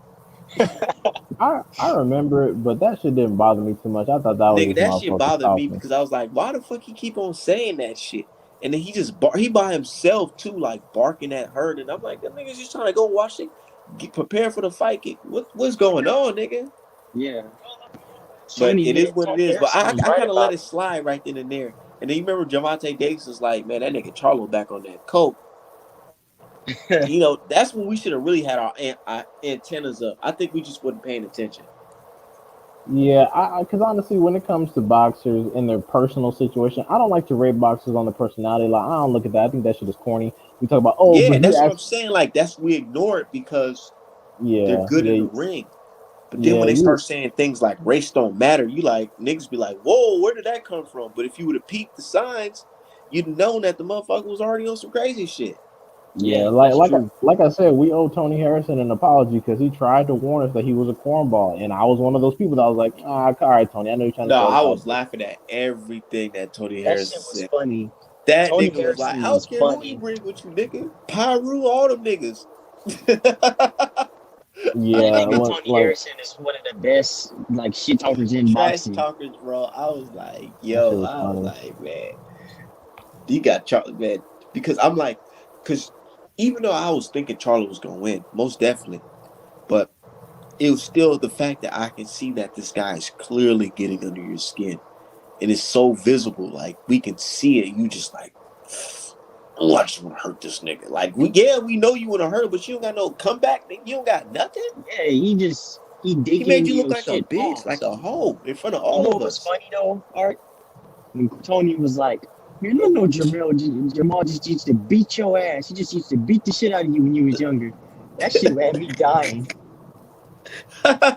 And it's Hey, fun, that's the type of shit that would have got out of my skin. I'd be like, bro, fuck you, nigga. and it's Cause you funny too. This even Mel laughed at that shit. You could see like in the even he was laughing like yeah, and then He for a said decent Harrison straight by, bro. I feel like that. Even though he didn't even win that fight, that's probably like one of the most legendary press conferences ever, yeah. yeah, and then for a ever decent amount of of the our fight, generation at least. and then for a decent amount of the fight, Tony Harrison was whooping his ass too. It On was a top of very, it all, you know, I actually like that fight. That whole everything. I like the build up, the fight, all that. I even like Tony Harrison's ring entrance. That shit was dope. Yeah, it Yeah, 42 was. Doug and all that shit. That's when I didn't even know who 42 Doug was. I was like, who is this nigga? Yeah, I Lil didn't even Bow know who he Wow? was before. Yeah, I swear. And You Tony know, both Harrison, of those fights were good. criminally underrated at 154. It's Criminally, crazy because, okay, yeah, in the first fight, you was like, okay, I can see where Charlo say he got robbed. But in the second fight, it was like, oh, damn, Charlo, this ain't no robbery this time, nigga. Yeah, he yeah, was beating his ass. Right? We was yeah. like, oh, shit, this ain't no robbery, nigga. He whooping Char- your ass. Charlo needed that knockout. He needed He the needed that knockout knockout. because I was watching the fight. I was like, ooh, okay, I had Charlo winning. God damn it! If you I don't ain't start, have Charlo winning but before the knockout. I had Charlo. Yeah, I had Charlo winning by decision the second time around. Man, that was a good fight. That was a classic fight. When with 154 had classic fights. Hurd versus fucking Williams was a classic fight to me. Facts. 154, 154, and Laura versus 147. Hurd was a classic fight to me. Yeah, 154 and Facts. 147. If those champions had been with any other company, those fights wouldn't have been happening like that. Never would happen like that. They And legit had a legit tournament. It wasn't no bullshit like you gotta fight Staniosis. No nigga, you gotta fight the next top motherfucker. Like Laura, Hurd, Williams, Rosario Charlo, Rosario Lubin Charlo, Tony Harrison Charlo too. Nigga, those are classic. I don't give a fuck what nobody say. Those are good ass fucking fights, bro. because that's how it's supposed to be when all the That's how it's champions are supposed to together. be in boxing. Facts. Straight up. I hate it when people try to discredit a boxer off of taking like one or two L's. I'm like, bro, that's what happens when you're consistently fighting the fucking best. Y'all start fucking And that's what losing. the thing. That's the He thing, said, G "What the Hop, is fuck that happened to Jared Hurd? Jared Hurd, he lost the what's his name, slipping on the Luis fucking Arias. rain and shit. Yeah, That's he got fucked up. sloppy. But he got He that money. And he put it in the right places. So I don't even think. yeah, I honestly don't even think he coming back to boxing, y'all. I yeah, because wouldn't. his first because they said that he spent most of his career living at his mom's house, so he ain't like buying no property, so he should have a lot of money saved up. But he been balling out of control. But it's like this, man. With Hurd, I think he took a lot of punishment in that Williams fight He got Yeah, his too ass whooped. much. He He got got his his because ass. ass I whooped. remember I Yeah, it gotta was pull up bad. this article again. I think I was reading on the boxing scene, but he said he was fighting him, and I could be wrong, but this is from what I remember. He said something to the effect of, "When I was fighting J Rock, I basically don't even know what happened after like the third round. I can't even remember." I shouldn't be laughing. That's fucked. That's scary, bro. To hear a boxer say that, that's scary. Like, what do you, bro? You were in there for like at least 20 more minutes. What are you talking about? Like, yeah, Yeah, nigga. Like, I was just up fighting, like subconsciously, like, you know what I mean. yeah. I kind of understood what he said, but I'm like, dude, you kind of. So that means you kind of like you were concussed while you're fighting, standing up, and he's such a big dude, big athletic dude. And He his probably style just don't couldn't. help that. You know, his Yeah, style don't help that. You know, he be taking a lot of shots and shit. Cause he got a good chin, but it's just like, you know, you can't be taking all these fucking punches fight after fight I after think fight. The Laura fight set up that Williams fight. Yeah, because Hurt is too slow, has bad defense. With all due respect, he don't jab often enough. His bailout card is his power. He lands one good shot, gets people hurt, and then finishes them off. That's his bailout card. Because he said that in interviews. He's like, I usually start out slow, but then I come out and get him. But yeah, no, he's never, like I said, he's never been But the frequent with the thing is, jab. it's crazy. Don't have fast hands. Canelo's such a Canelo's such a great boxer, but Hurd beat the shit out of the dudes that Canelo arguably lost to. Trout Yeah, and Lara. he Yeah, stopped Trout. styles make fights. Hurd stopped Trout, and he beat the shit out. Like he had fucking Lara face busted up, like the nigga who got in a fucking a wreck or some shit, and dropped him. And Canelo basically struggled against both of them dudes. Yeah, that's crazy. Isn't that But you know crazy what how they boxing say. works like that? But you know what they say? They just say Hurd's a weight bully. He should be fighting at 168, 175. Meanwhile, the dude y'all talking about actually went up to those weights and fought, while Hurd is still at 154. I know, right? Make it make Yeah. sense. That's just always been hilarious to me. Oh, Hurd's a gigantic weight bully. He's a 175 pounder. Like Shit. even if you look under Hurd and Laura today on YouTube, it'll say, oh yeah, congratulations to Laura for getting in there with a light heavyweight. I'm like, yeah, he was with one. His name was fucking Canelo Alvarez. Hey, Laura was fighting his ass off in that damn fight. Yeah, and he deserved But to I think win. he had the wrong game plan. The fight that Laura had against Hurd is the type of game plan Plant should not have against Canelo. Oh hell Yeah. no. Can we agree on that, right? Yeah, I no. agree. Because He what Laura went in there and did was try to no, punch the bigger puncher, sit in yeah the pocket with him. he tried to get in shootouts with her because he knew her was slow, and that was a mistake. Cause he And in there, Laura's a he superior hitting her. boxer. Yeah, he's stinging her with that combination. Bah, bah, bah, slip on him. Bah, bah, come at him. But then when her throw that one punch and that shit hit your ass, it's like playing a video game or something. And you fighting the final boss or whatever. You hit him with all the combinations. His health is just going down like a little bit. But he hit you with that one punch and your shit jumped down like 30%. That's the type of fight it was with her and Lara. Because every time Facts. her hit Lara, it was like, wow. His face was just swelling up instantly. And that's the Yeah. thing I like about the junior middleweight division is that you really don't have those matchups where like you can say, what if this happened? This fighter fought this fighter. You probably already seen it, and people shit on it. You know, they shit on the division like, oh, it's not They a top shit ten on it. division. Like it's like they're They don't fighting call back. these guys greats. They don't call these guys great fighters, great champions, none of that shit. Really think One about it. 154 is a bitch because literally that division is so consistently stacked, especially the people that come up from welterweight. Anybody could upset anybody. Facts. Like that's what's hard about that. Anybody could upset anybody at any time at 154. Look at Lubin got stopped in the first round. And since then, he's been fucking winning, winning, winning. Yeah, beat up Terrell Gache, former Olympian, Yep. fucking Former Olympian. stopped Rosario, which I don't think nobody saw coming. Nobody saw Lubin saw Rosario. Literally people wrote off Lubin's entire career because of one loss. Yeah. That's what Like they do though. That's the point that I the was gonna fuck? make is that how are we gonna get the best fight in the best if these guys are getting shitted on for losing to the best? Like, Yeah. for example, somebody shitted on Sean Porter because he's losing to the best when Bud hasn't fought any of those guys.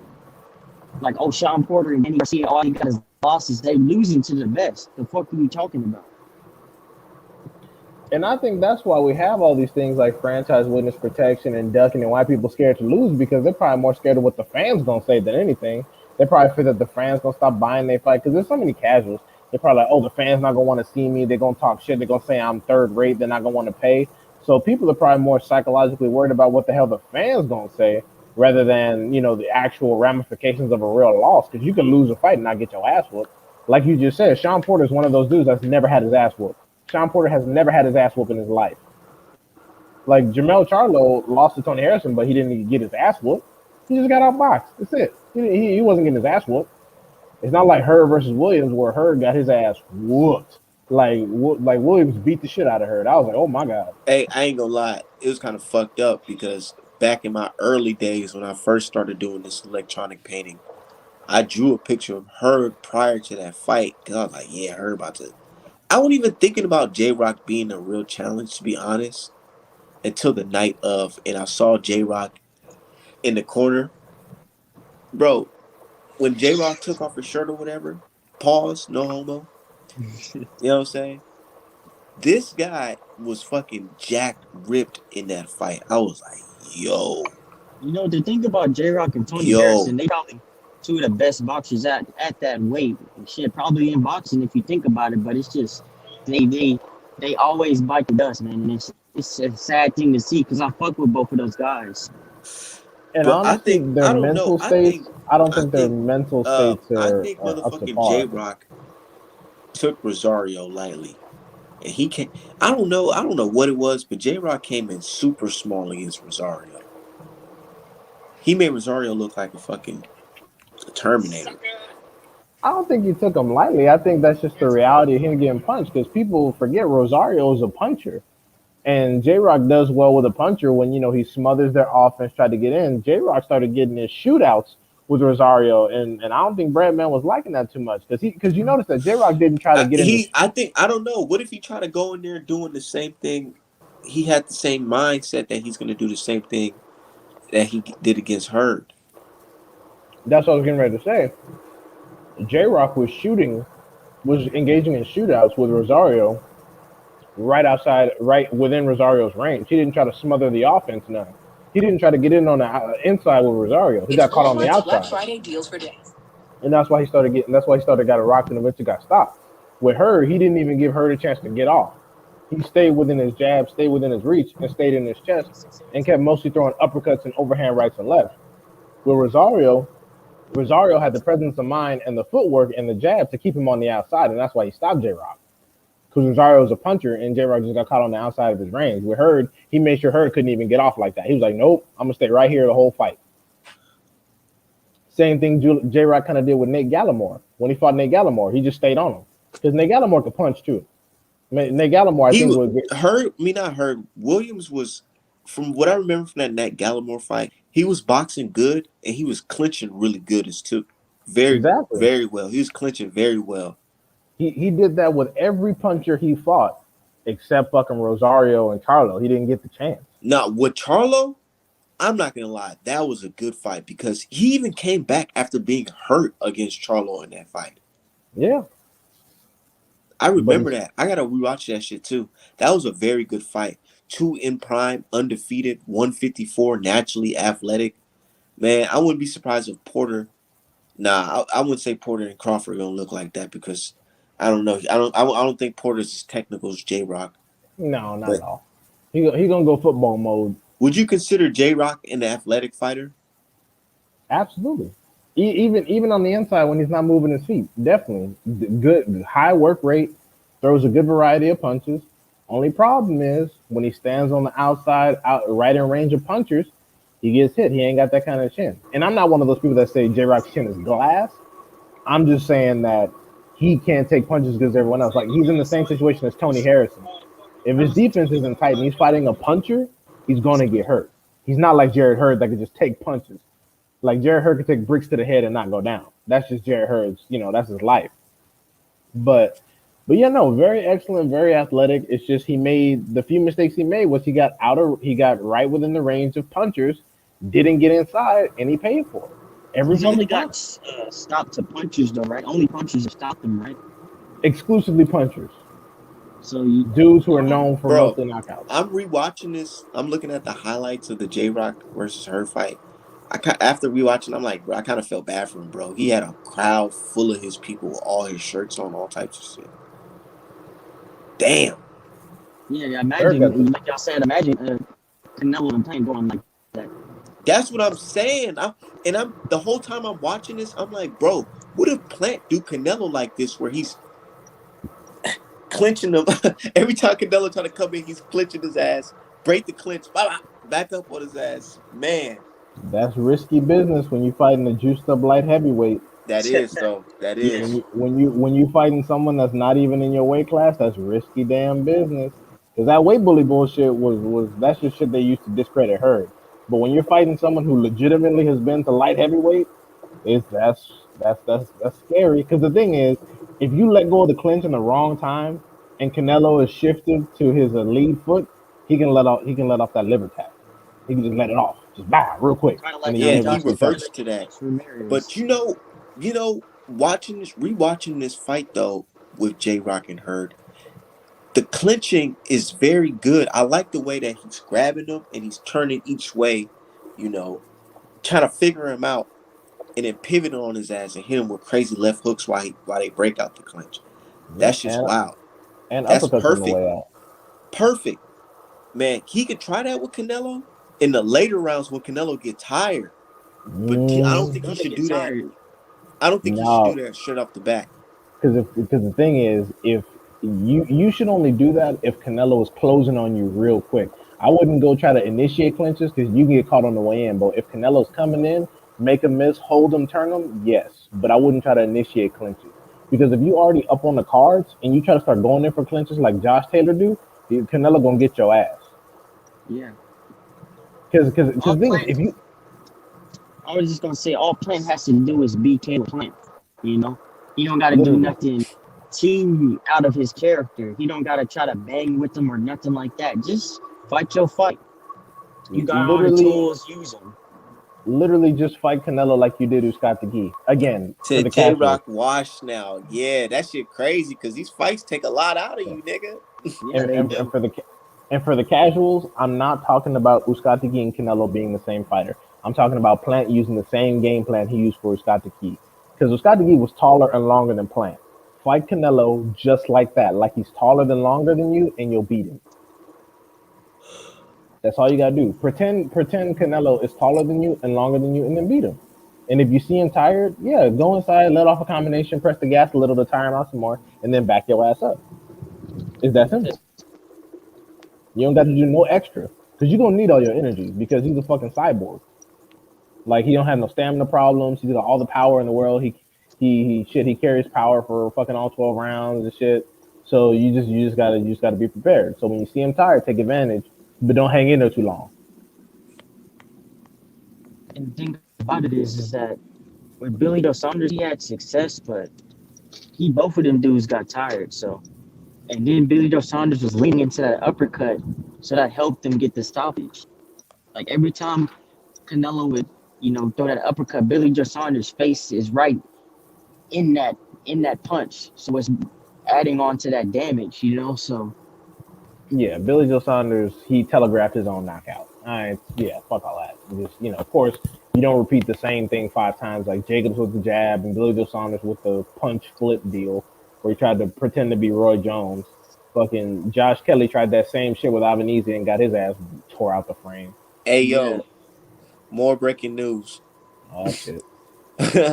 Robert Garcia says, "I." So somebody says, so Cappinger was right after all. Here it is from Robert Garcia, guys. We're hoping and wishing Mike Coppinger goofed up. Robert Garcia said, I spoke about it where he's going based off reporters. I don't know who he is training with, but it's not with me. Oh, Ortiz, you lying motherfucker. Oh, little boy lying. Man, so you know what I think it is? what, You know what I think it is? what? I think if he wins, Canelo wins, then he going to Reynosa. But if he don't win, then he gonna explore his options. I, I see. He gonna be with the Because juice look, crew. that's gonna be even. Think about that in the media. Oh, when Canelo wins, and Reynoso's such a good trainer of the year. Reynoso, he should get it. And now he got Virgil Ortiz. Now A he got prospect, Virgil Ortiz, a and that prospect Virgil who's Ortiz, accomplished D nothing. Hive. Hey man, D Hive. I'm hearing what you're saying, man. Shit's starting to make sense. I'm telling D you, Hive, it's starting to make sense, man. Because he I gonna get this Reynoso. If Canelo win, they're gonna say, "Oh well, Reynoso, you know, he got Virgil Ortiz. Now he got real stable. It helps Reynoso look good. And then on top of that, Reynoso's gonna train him to fight like Stanosis or some shit if he beats Yugas or like whatever. like I said, that Like you WBA said, bro, route. that shit's it's wild, man. Like it's Cause check it, wild. cause check it. Yeah. Virgil Ortiz Jr. for the majority of this year, I think after the Green Beans fight, has been number one both the WBO and the WBC. Why? Like he was talking all this big shit about Crawford. Why is the number two Porter being mandated? How come Ortiz didn't press the action for that fight? Because I know he loses to Terrence Crawford, and Bob wasn't trying to pay Sean Porter no bread anyway. He just had the WBO order it for reasons I don't remember. But I know Virgil Ortiz Jr. wasn't going to beat Crawford, so I know it wasn't Aaron's protection plan. So why didn't Ortiz push for the fight? I They knew think is they turned that down. I think they turned that down, didn't they? That Crawford fight. absolutely, absolutely. I think he denied it, but I think he's full of shit. I think his team knew he wasn't ready because Crawford's not old enough yet, and now they think they're gonna get Spence coming off an injury. I'm like, okay, you saw Spence what gonna happened beat Nigga, his he goes ass. exactly, which is why I Spence think gonna they got tear his the. ass out the frame. Exactly, which is why I think they got the WBA route prime for him because they know he can't fuck with them right now. They're too young. Hey, did y'all hear Porter say basically, nigga, I ain't fighting no damn Boots Ennis. Yeah, Don't even I ask heard me that. about that nigga. He said that like I, a year ago. People said no, I'm he just stupid. said that, and he said No, it no, no. He again. Yeah, I was gonna say he said it again, but he said that like a year ago. He was like, "I'm not fighting that young We kid. got Hell Pierre no." Amadou's coming up. I think it's gonna be a banger. I think Amadou's is gonna push. Porter Oh, looking like he in the motherfucking roots or something. so Uh, basically, it's okay. yeah, so I'm on Twitter right now, and it's looking like Ortiz finna get juicy. It looked like he. Oh my God, get Fishmouth Porter out of here. He's gonna push Mayor. We'll see what happens. Y'all Oh stay He my tuned look right here God, on hungry. ESPN. he At look least he being homeless. honest. We got Pierre Amadou's coming up. I think it's gonna be a banger. I think Amadou's is gonna push Mayor. We'll see what happens. Y'all stay tuned right here on ESPN. He Porter better look not home. get no We got damn Pierre those Amadou's veneers. coming up. I think it's gonna He be a better not even banger. think I about think doing that Amadou's is shit. gonna push Mayor. Cause Porter they He already gonna got already they some they big gonna ass give him teeth, some big anyways. ass teeth. he already look like a horse. Shit. Oh, you know who got veneers? That fighter Mark Castro. That nigga teeth big than a motherfucker, boy. He got some Oh big yeah, That fucking Mexican dude, horse teeth. Yeah, Elon that Mexican E- that nigga. shit looks so weird. Elon Musk get more promotion than all of Daz and Stable. The nigga had 3 fights. Okay, He got some got like I feel like it make his face look weird because his teeth so fucking big. He already a weird looking dude, but then teeth make it worse. yeah. I just can't believe that he's fucking on 3 fights and getting this much damn promotion. He get more promotion than fucking Devin Haney damn near. I'm like, Shit, bruh, Devin need, I don't know, shit, because they just had the press conference with JoJo Diaz. That's gonna be a good ass fight. So I yeah. don't know what's Hello. gonna happen next though. Let's see. Oh shit, I knew Michaela Mayer was a snow bunny. I knew it. She got those hoop earrings. I'm looking at her Twitter right now. She got a black boyfriend. I knew it. I smelled it. But anyway, sorry to sidetrack. But yeah, no. But yeah, no. That's gonna be yeah. You know Did she got y'all a catch? nigga, right? That's what I said. Yeah. Them niggas was so mad on Twitter. I was laughing my ass off. Them niggas got so mad with a black dude. That shit is fucking hilarious. I didn't know till right now. But I commented something. I was like, I'm getting snow bunny vibes from the hoop earrings that Michaela Mayer got. And then lo and behold, I go on her Twitter. She with a black dude. I'm like, I smelled it. The hoop earrings. But now on some real shit. The JoJo Diaz, did y'all hear JoJo Diaz? He basically admitted he's gonna fight dirty as fuck like he always do. He's Yeah, like I'm gonna cut you. You better hope the ref is good. I'm like, bro, what? You're fucking you gonna get admitting your that ass beat. you're fucking admitting that you're not gonna box. I'm like, okay, that's fair. So because you're gonna fucking lose, so you got to make it dirty as possible to pray for like a no contest or DQ or some shit. Like, oh, Haney can't continue on a cut, and then they count it as a technical knockout or some crazy shit. That's gonna be a good ass fight, man. Yeah. But hopefully Haney targets his eyes because JoJo gets cut pretty easy too, especially from I think Tevin Farmer headbutted his ass, or maybe it was just a clash of heads because he's a dirty ass fighter. Because keep it real, he is. Shit, he ain't give Tevin Farmer his rematch. Nope. 'Cause, you And that know, shit didn't fucking go to arbitration. None of that shit. It was just nigga, we out of here. Yeah, Pandemic fucked that shit up, and it was just like fuck it, pandemic. shit. Farmer But then ain't he ended boxed up losing since, the fucking had he? belt, and then he loses the belt on the scale. Tevin Farmer That's was like, crazy. nigga, what the fuck? Now the rematch you worthless now. yeah. Man, you know a fight I'm mad didn't happen though when it What, should have. Fucking Tank versus Tevin Farmer. bruh? I might be the only person on earth that don't care about that damn fight. I don't want to see Tevin Farmer get Nigga, folded. nah, you gotta remember when this shit was hot though, because they was beefing. I mean, sure, Tank beats with a lot of people. Tank would be fighting half the people on Twitter if that were the case. He's like fucking Adrian Broner with skills. He's like, oh, half the people on Twitter don't even like me. Like type of motherfucker. Nah, You know what I'm starting to hear the Canelo Man fans and all those. other type of fans say? Oh, the ones that can't stay off Tank nuts. Yeah, the ones that hate on Tank.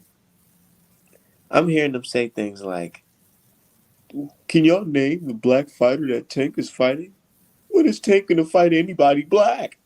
I uh-huh. thought the black fighters weren't even good. Why he gotta fight black fighters? Canelo don't want to fight Mexican fighters? Why he gotta fight black fighters? Yeah, I thought the black fighters weren't even good no more. I thought that was the consensus. Like, They oh, they're don't all sell, trash right? now.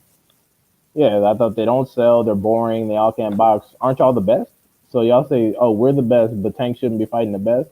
Like, stop killing us. Beat up on some other people. Pick on some people your own size type of shit. It is what it is. And then they just be mad at Tank. Tank's just gonna beat him up, bro. What the fuck, bro? Like y'all don't even know that for certain, but I guess y'all just rate Tank so fucking high. They're angry. They're angry that Tank is doing what Canelo is doing, basically below 147. He's going around snatching the belts he wants, making a lot of money, fighting what some people would say B level opposition.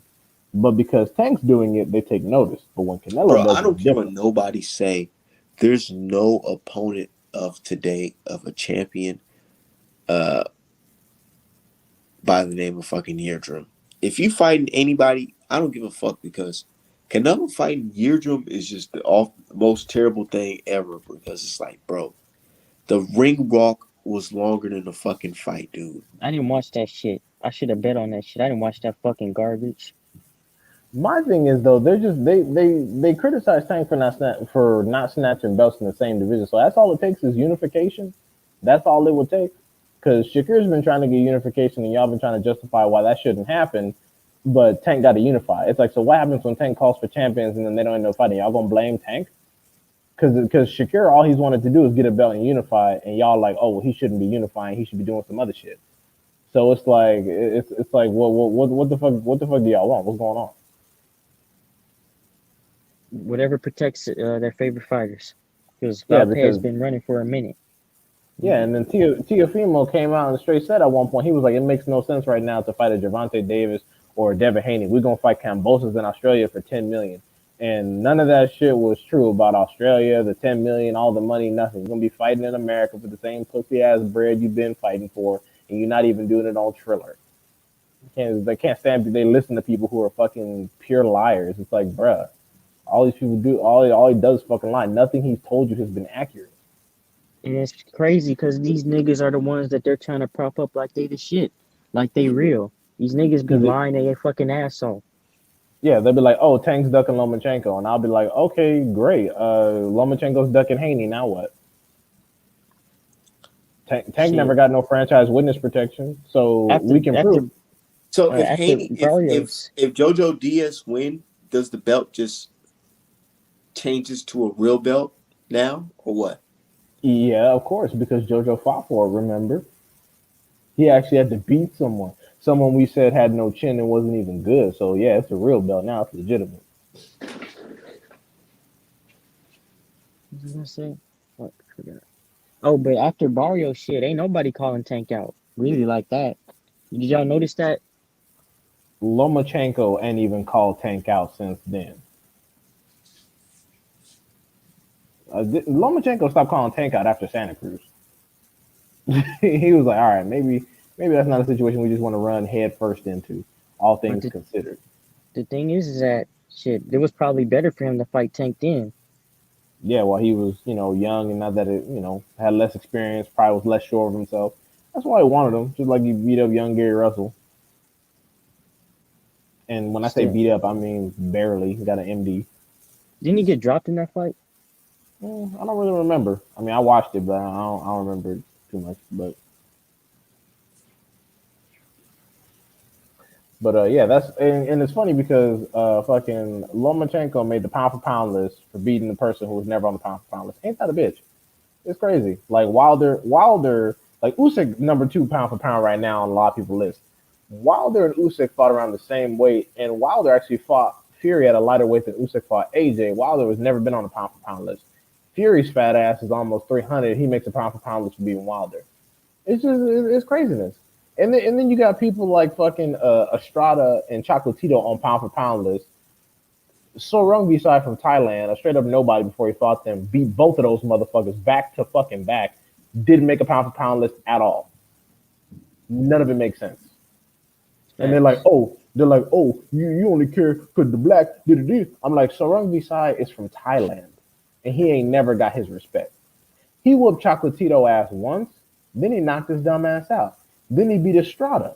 Both of them were ranked pound for pound. Chocolatito was number one pound for pound in the world. So Rumvisai beat his ass, didn't get no respect from nobody. And then he had to do it twice. And And then still didn't make that list. knocked him out the second time. Clean gone. Even the announcers were talking about Chocolatito's career might be done. Didn't get no respect. That moment on, I was like, all right, fuck pound for pound list. They're all garbage. Like Triple G, I forgot what Triple G was even ranked pound for pound for beating. I think it was. You remember that infamous day where what's his name?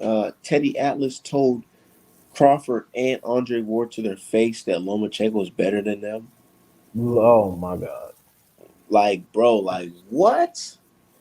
Man, and that couldn't be me because I'd be questioning that shit on live. I'd be like, bro, but Yeah, I'd be asking he's to good because it's amateurs, or is that what you're telling me? It's He's amateurs. a grown man beating up on little kids in the amateurs. literally That's like saying fucking 30 what's fucking years that old basketball fighting in the player? amateurs. What's that basketball player? Zion Williams. It's like Yeah, saying since he did so good in college, he's the number one basketball player in the it makes. NBA. And I've been telling people, I'm like, bro, like even today, I was talking to some casuals on Dripper page. They were like, oh, I keep saying, bro, they keep trying to manufacture all these fucking Eastern European punchers, and they keep losing early. And he was like, what Eastern European punchers have been taking early L's? And I was like, Lomachenko, Deverenchenko, Akhmedov that fought Barrios, the Akhmedov that fought Gongora, Beck the Bully Melakuziev, the guy Juan Carlos Abreu just beat, Jukambayev that Matias beat the shit out of. And I'm like, bro, the list goes on. Boachuk, who Brandon Adams knocked the fuck out, who's supposed to be the next Triple G. I'm like, dude, the list goes on. They keep bringing these people up to try to get a broader white fan base in America, and they're not all that. They do good in the amateurs. They stay in the AMI system so they're like fucking 28 fighting teenagers. They come over here and they start getting wasted. Like look at Butayev. He just got one good win. And He that one don't. dude got whooped by Brandon Adams. That shit was crazy. They Yeah, That said Brandon. knockout was vicious. trash. Yeah, one left hook changed the entire fight. Brandon Adams was losing the whole fight. He got one left hook off. Boom, ended. Done. And you know what's funny? Guess who Brandon Adams was about to fight before he fought Charlo? Who? Triple G.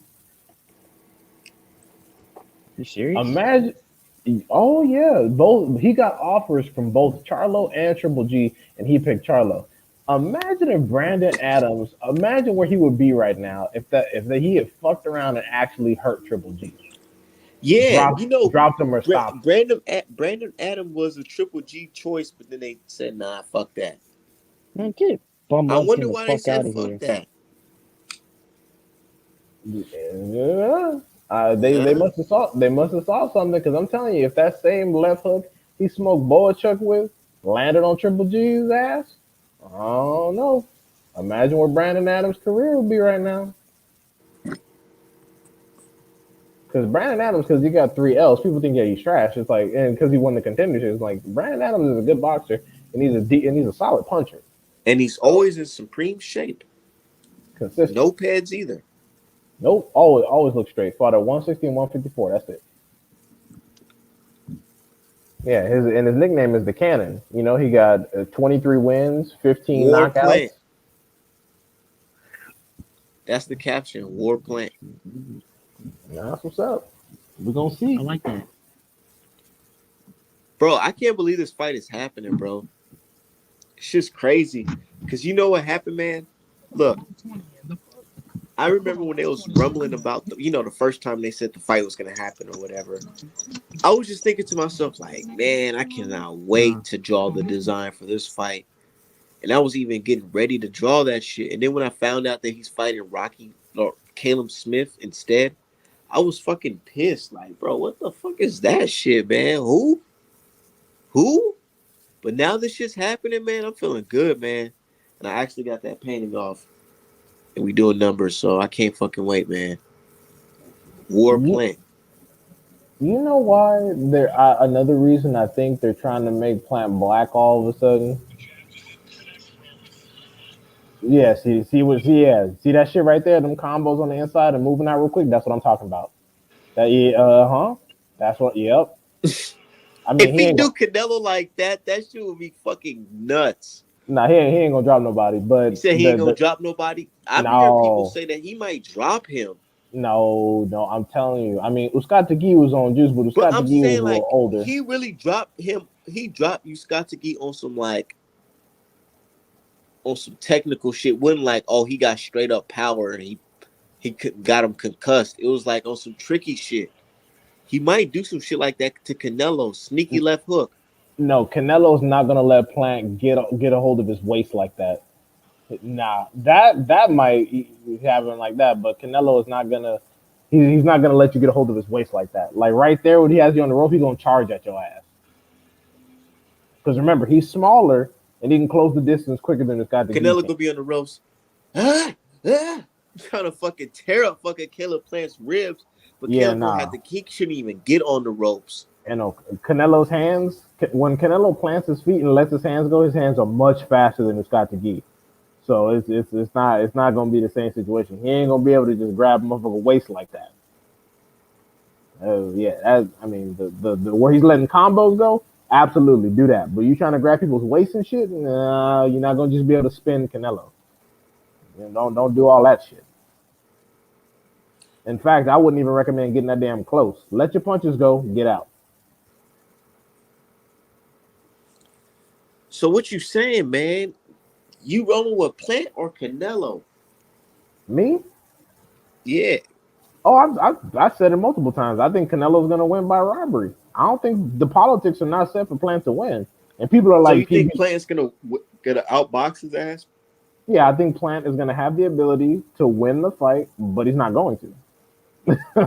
I don't get. It doesn't matter how well he does. He's not going to win the fight. Triple G clearly beat Canelo the first time and didn't get his W.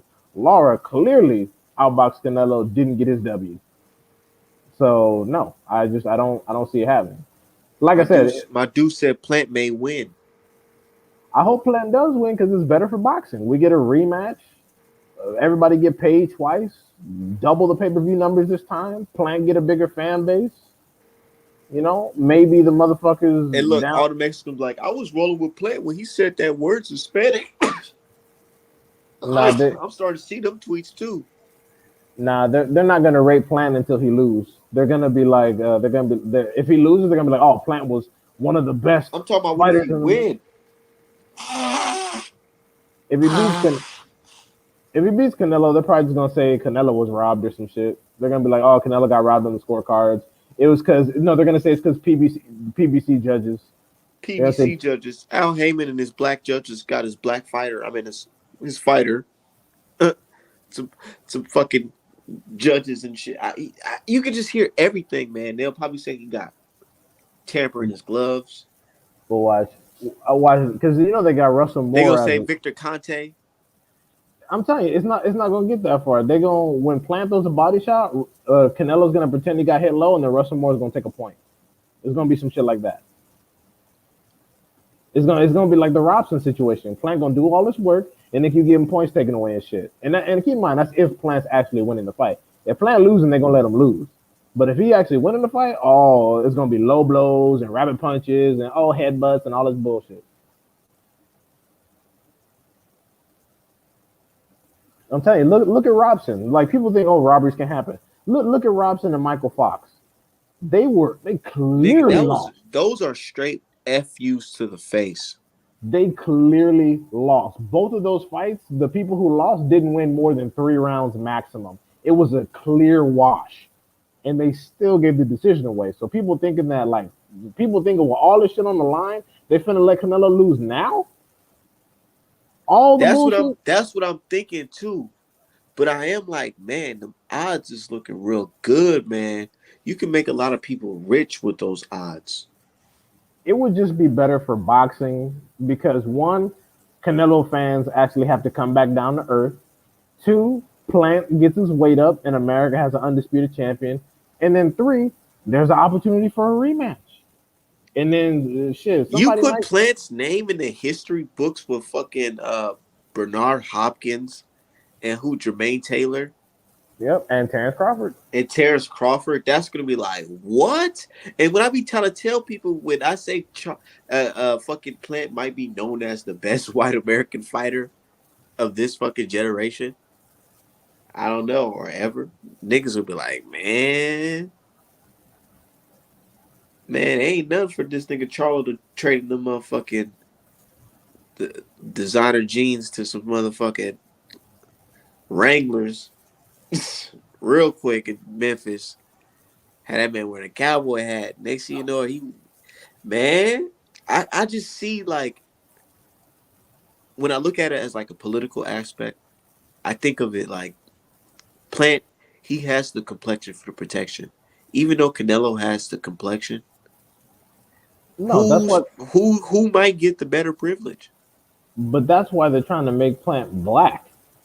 So to take Yeah, over. that's how the media are trying, but Yeah, all the casuals and everything. They're trying to make fucking Plant black, and that's why they're doing it because they know he has the complexion.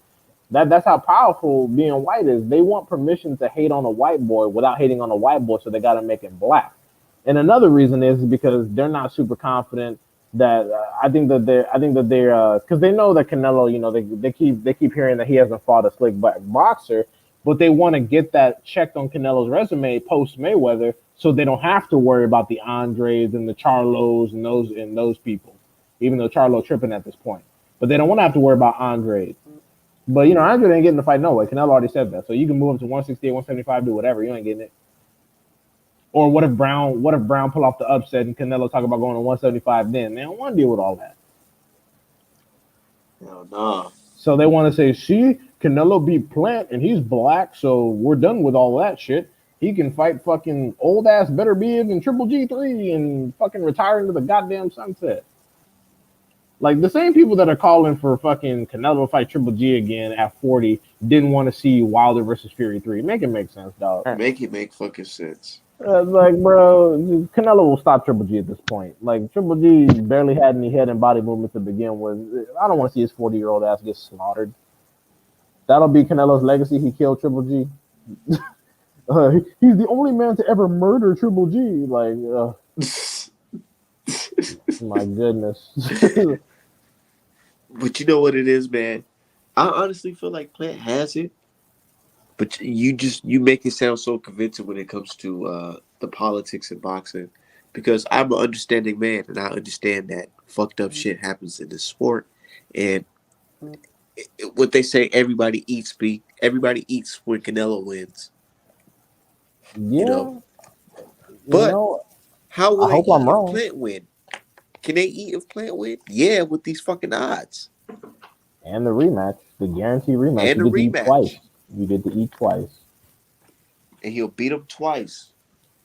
Especially if he gets to call the shots. Like if he gets to call the ring size and the gloves and all that good stuff. If he gets to actually rig it in his favor now, I think yeah. I think then yeah, they probably definitely win. Not to mention, I feel like that if you actually beat Canelo once, you kind of got the game downloaded. Like if you get a clean win over him, because I mean, there's not that many dimensions to Canelo's game. He only does a few signature things that are not very different from others. But I kind of feel like if you download the information and beat him once, you could probably do it again if you're in your prime. If you're young, like Triple G, he barely beat him the first time. Then the second time, he just old, winded, like because Triple G was already old. He was already like 35, 36. But the second time, Canelo just didn't let him get no air. He just fucking smothered him. Yeah. Oh shit! He said if Plant wins, he's gonna be fighting Kansas the rest of his career. Well, yeah, I mean, compared to Canelo, sure. I mean, but Plant got some good fights though. If Andrade and Jamal actually come up, that's good. Benavidez won't smoke, that's good. But and then there's the dark horse. There's David Morrell Jr. They all got to deal with that motherfucker. So So after Yuskatski, who do you think David Benavidez is gonna fight? You mean Kyron Davis? Oh yeah, what am I talking about? What am I talking about? Yeah, Kyron Davis. What the fuck? What if Kyron Davis give David Benavidez a tough fight and then they have a rematch? Nah, that Oh shit ain't my, happening. yeah, I was gonna say that Kyron Davis. You know, I hope he does. I hope he does that for his sake, but I think he's gonna go in there and pretty much get wasted. Like, I don't, I don't really see anything happening with that. You know, and it's just gonna be annoying because then Benavidez fans are gonna be like, see, Benavidez kills all your black fighters. That's why you don't want him to fight Charlo. Acting like Jayon Love and fucking Kyron Davis and Anthony Durrell are Jamal Charlo. Like, bruh. Yeah, that's what it is. But you know how No. it is though. But you got to keep it 100 though. Even though some of them dudes is kind of beat up and washed on, some of these guys not beating them. They're not beating their test. Their Negro test. If that make any sense. Some of these guys be struggling and shit. David Benavidez is washing these guys. Well, Always I say mean, it's not just about who you beat, it's how you beat them too. that's true. David Benavidez is doing what he's supposed to do. He's getting rid of dudes. Even though He's in the getting first, rid of them. Some of even these th- guys are struggling with our even low tier fighters. even though in the first 5 rounds of him versus Ellis, he was getting pieced up. Like what happened to what's his name? Vito Kalnaki? He couldn't even get past what's his name? Oh, Some, James Martin, yeah, he started getting his little ass whooped. you know what I mean? Yeah, I mean, shit, He fucking said he said Kyron, hey, he about I don't know, bro. He tripping, bro. nah, I Kyron don't gonna know get why he took this fight, bro. I'm gonna keep it 100. I'm like, I really want to some tell him, like, bro, you a better man than me. some bread. There's money in that. He wasn't doing shit but being a punching a sparring partner. Shit, he get that bread, get that But profile. this is the worst type, nigga. This is the type of ass whooping that can fuck up your career, nigga. I mean, Kyron Davis, let's keep it real. 168, he wasn't finna really be shit but a goddamn contender, gatekeeper anyway. Whose title you think So he's you taking? think he got, he got Breadman as his coach?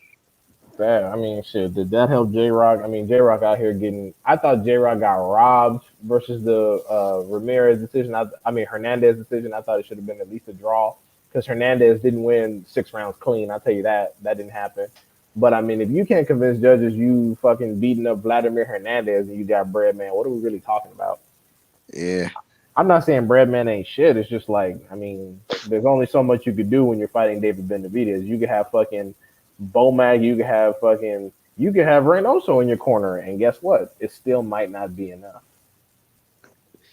Because David Benavidez about to throw like 30 combinations on fucking Kyron Davis' head. They gonna be like, yeah, throw the motherfucker. They probably might throw the towel. They might throw the towel in on that shit, bro. The ref will probably just stop it because that's what happened to Ellis. Ellis could have finished the fight. It's just like, why though? It wasn't really after the fifth round. It wasn't competitive. He wasn't throwing as much. He was just getting beat up. So it's like, what the fuck is the point? So you seen that post I posted on Twitter? I said, what's worse, getting schooled for 12 rounds or having a competitive fight but ultimately getting knocked out? Yeah, people just kept talking. Oh, it's clearly worse to get knocked out because look what happened to Wilder. And people don't like it Now, when I some say people was keeping 100. They was like, some people, I seen a couple of that, but some people were like, yeah, man. I mean, I wouldn't want to get my ass kicked for 30 fucking minutes straight. because the thing is, You saw people my don't. tweet. People, yeah, I Yep. saw. Yeah, Allen was keeping it real, but the thing is, people don't want to admit it, but knockouts can be lucky. You can just get a lucky punch off, and then that's it. Luckily for you, fight's over because you were losing. That shit can happen. I'm not saying that doesn't take away from the skill of a boxer, but when you're mixing it up in a firefight, that could be a lucky punch. It just is what it is. Like for example, I know people probably gonna hate me. The Andy Ruiz AJ situation. Based on the whole second fight, it's clear the first fight was some damn luck. Nigga got a lucky shot off on the equilibrium, wobbled his ass. He didn't want to continue no more. Based on how the second fight went, it's very clear that was fucking luck. And he was that Stomp Canelo and Plant. I got Plant at second best behind him. That's cool. Like I said, David Merrill Jr. whoop all their ass right now, Canelo included, and Benavidez. Nigga, somebody who's got mad at me was like, bro, you from Minnesota, you saying David Morrell Jr. not gonna beat Charlo? Bro, I watched dude fight live. No, I don't think I watched him live. I don't know. I think I have. But I seen one of his fights before, right? And the nigga gassed out against some dude that wasn't even throwing any fucking punches. And I was just like, yo, I respect my brother D Hive opinion, but I'm like, man, you put him in there while he gassing against Charlo or whatever, he gonna get Poppy dropped or hurt bad. Well, He's cool, but he's kind of giving me Elvis Rodriguez vibes. oh shit. I'm like, You know? you say that, but we saw how Charlo handled a hurt Montiel for a few rounds, so I'm thinking, Yeah, we did. David Morrow Jr. brings a little bit more to the table than Montiel, you know. But I like I said, that's just I feel like when you're fighting somebody that's trying to survive, it's different. Shit, ask Mikey Garcia. Yeah, yeah, I think it depends. Like if Morel Jr. goes down to 160, he probably smokes everybody there. But against Charlo, that's dangerous because he might be weight drained. But bringing Charlo up to 168, I feel I like, think Charlo just need to go ahead and do it. I don't know why he's taking so fucking long. yeah, because he doesn't know because he wants to guarantee the Canelo fight before he vacates. That's why he don't want to not be a champion and actually have to earn his way back to a belt. Because he might have to fight a bunch of people, Benavidez plan included. So he just wants a straight shot to Canelo he needs to before fight he. Andrade, in my opinion. Andrade. He needs to fight Andrade too. Like fuck all that. Because it doesn't make any sense if you both have belts at 160 and none of you niggas are gonna fight each other. Especially if What is Triple G, this? especially if Triple G, the one nigga they call Triple G the best middleweight currently right now, and he don't want to unify and try to clean out the division. Now that Canelo ain't there, Not ain't even that close. He didn't ain't win. that a Bro, bitch? I Triple love G Andrade fans 3 years ago. Triple G fans don't even argue with you when you say he's ducking Charlo and Andre. Because it's true. And then all they say is, "Well, Triple G's old." Man, Mayweather was old, and y'all saying, "Oh, he doesn't Canelo." Man was 36. Y'all wouldn't y'all not giving no Mayweather. Y'all not giving Mayweather a rest now. Y'all saying he's still dusting Canelo in retirement. The fuck The they fact tried that he beat Canelo at 36 is just like, wow. You and know, they that's talking. actually one of my favorite performances. Not because of it's just Canelo, but the fact that it is like you're 36 years old and everybody think that you're out of the game. But It, instead of you being out of the game, you easily schooled this guy looking like the Michael Jordan of fucking boxing. that was a fucking great performance for Floyd, man. Great performance. And that's what they're trying to do with Virgil Ortiz and Terrence Crawford. They know and Spence. They know Crawford's still too young. They want to get 36, 37, 38. Then they're gonna be like, yeah, okay, now let's. He If gonna he's try to still do that shit with Crawford and get beat the fuck up because Crawford don't got no wear and tear. exactly, I that's what I'm saying. I'm like I don't know what Team Ortiz is doing. Y'all might as well try it now while Virgil's young, and you might still be able to recover. Because Yeah, every while year, he can recover faster. yeah, because every year he gets older and he prolongs his hardest fights, you fucking up. That's what Canelo did. He got his biggest fight out the way early so he can move on and get past that. Imagine Mayweather was 36 and Canelo was just fighting him now. Man, shit. Or worse, they were like around the same age. Like imagine Mayweather and Canelo were the same age as Canelo and Plant. Man, Mayweather probably stopped Canelo if he was fucking 30. Facts. That's what I said. Because you're really just taking a Mayweather that's faster, has power.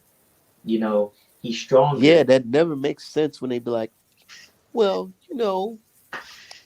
if Canelo was fighting him while he was younger or whatever, I'm like, bro, he would have got his ass whooped. Shit, Pacquiao would have got stopped if he fought Floyd, all them years ago.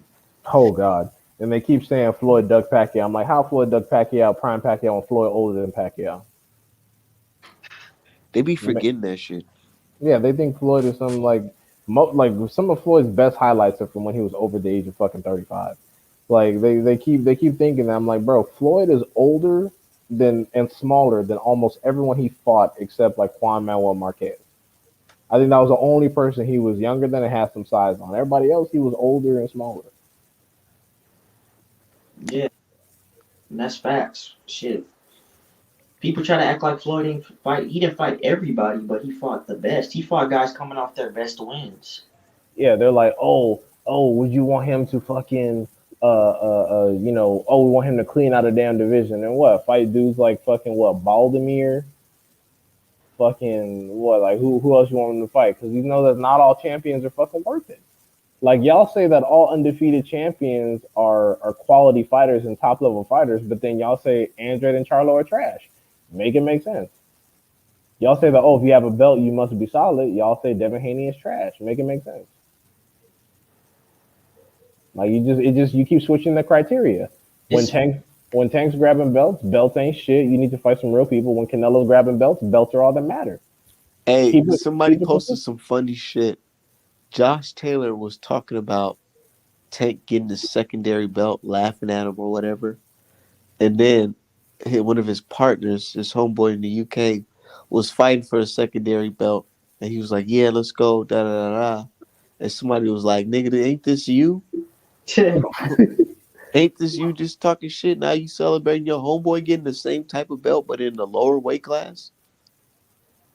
Yeah, be careful what you wish for, because then when Tank actually call you out, everyone's gonna be like, "Nah, Tank don't deserve a fight. He fights for Reggie belts." Da da da da. Okay, you said Tank need to fight some real people, Nigga, Josh so Taylor, bro, be like, yeah, I was trained. Have you seen Josh Taylor lately, bro? He's fucking big. yeah. Shit, there's a picture with him and Caleb Plant, and they about the same size. Or well, Plant got a few inches on him, but still. Same size as a mass. And yeah, and him and Chris Eubanks. There's a picture of him and Chris Eubanks. Now they the same size. ooh, Taylor and Chris Eubank Jr. Uh huh.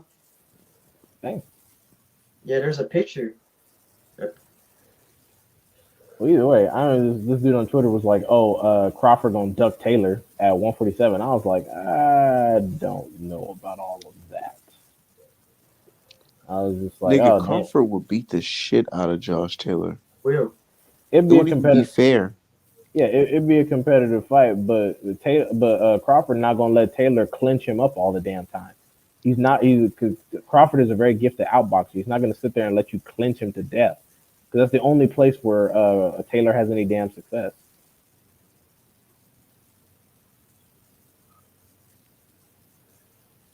So yeah, I think that shit is crazy. But Yeah. because he not. Oh shit, damn.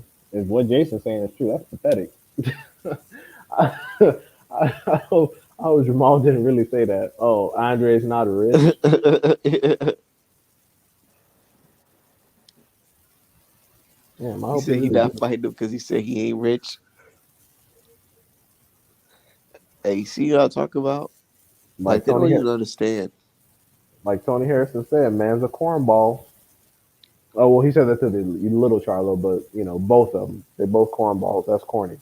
Yeah, that is corny. They act like rappers.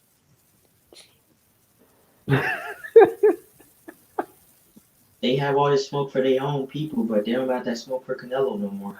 Oh, Mr. Alvarez, do you think maybe I could have a fight, sir? You think maybe if you can negotiate something with Suleiman where I can keep my 160 Canelo belt? and that'll be a big fight, nigga. He ain't coming to Houston. He running. Somebody said something about Charlo and Canelo.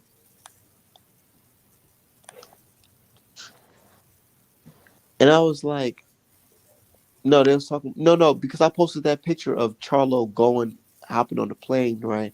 And I was like, here's Charlo, Canelo's biggest fan. And then they was like, oh, he's just going there so he could possibly get the Canelo fight. I said, nigga, if I was Charlo, the day that the WBC decided that they're gonna create a random belt, imaginary belt, the day I fucking won the title eliminator to become Canelo's mandatory, would have already sealed the deal in my mind to say fuck that Canelo fight. Because I would have knew that shit was not gonna happen. You niggas created a whole fake belt just for me not to fight this guy. And you think I'm gonna get a chance to fight him? After all this, we not even the same weight class. Shit, it's like Lefty on Twitter say. It's just like them dudes just waiting around for Canelo, and it's like, shit, stop it. I was Me, real big, and I was real big on the Canelo fight. But it's just like at this point, man, just fight Andrade. You know, try to get some good champions or some good fighters in your weight class, and just call it a day. and I think fucking Andrade is probably on, Gary Russell Jr. mode. He just taking the paychecks as they come while Eddie Hearn giving them some steady work. So Yep, just blue collared ass boxing. yeah, he's fighting fucking like Jason Quigley, who I think is top 10 in the WBO, but I don't think he's like It's just I'm a like it don't even matter who they put in the rankings; they all getting their ass kicked. yeah Facts. yeah. They just trying to get Andre to lose though. They trying to match him up harder and harder to get him out of there so they can replace him with some dude, And some they fucking. have the dudes jacked up on fucking roids. And it's funny too because they say Andre's trash, but watch if Andre loses to like some British dude, they're gonna make that British dude the best thing since fucking sliced bread. They're gonna the first Andre is gonna go from horrible. Now all of a sudden the guy that beats Andre is so fucking amazing and fantastic, and it's yeah, Andre the Ted Cheeseman. Jaime Munguia is still number one, but because he won't fight, Andre got to fight somebody else.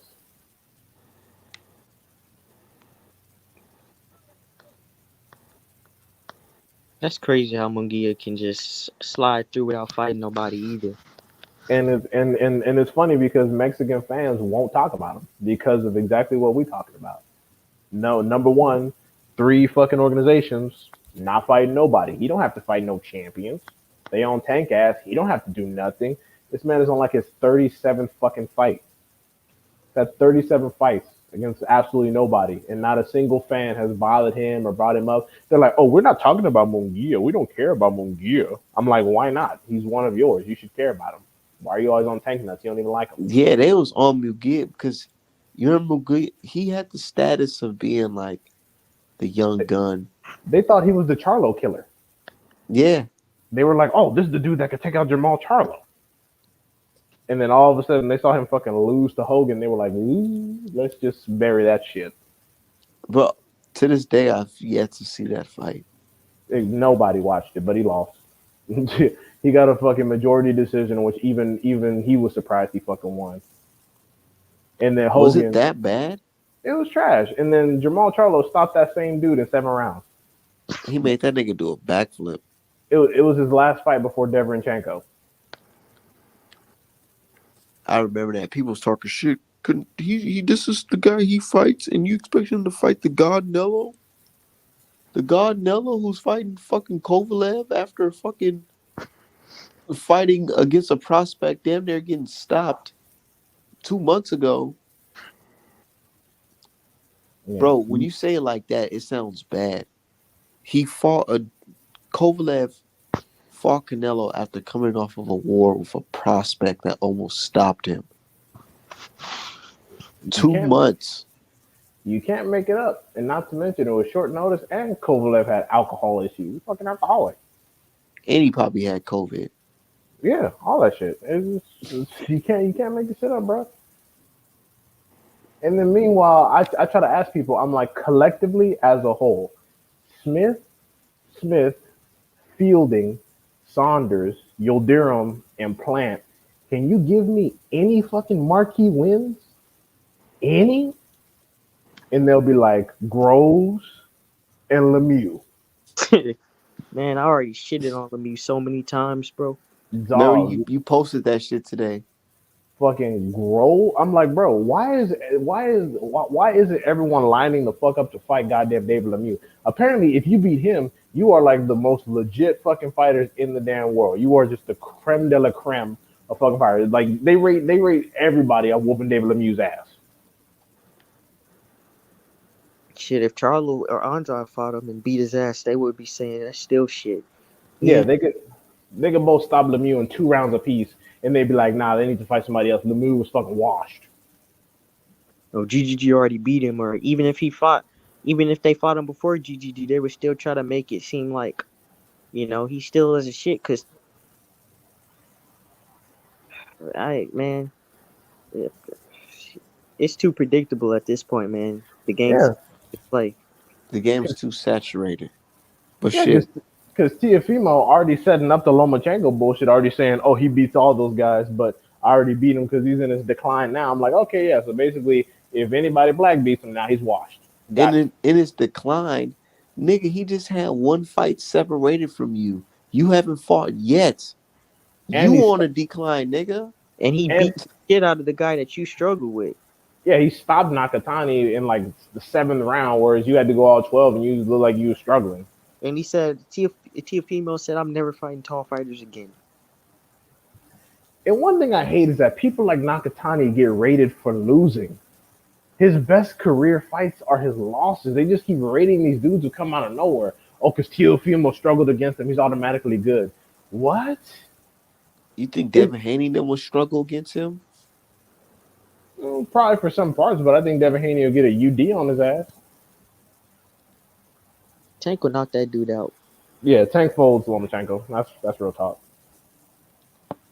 Because Lomachenko don't have a choice but to fight on the inside where Tank's power is. Yeah, I've been saying Tank will knock Lomachenko out. Yeah, Tank stops Lomachenko. And I think Haney beats Tank. Shit, Both I don't both think unpopular opinions from me. I don't think anybody from 35 are beating Tank or Haney except each other. That's fair. Because if Haney outbox Tank, I can see it. If Tank stop Haney, I can see it. Shit. You think Yeah. Chris Colbert turned down the fight on the low? With Tank? Yeah. Probably. Especially considering his fucking non-buyout performance. If Tank lands like that, bruh, hold your ass. Man, and these niggas know it.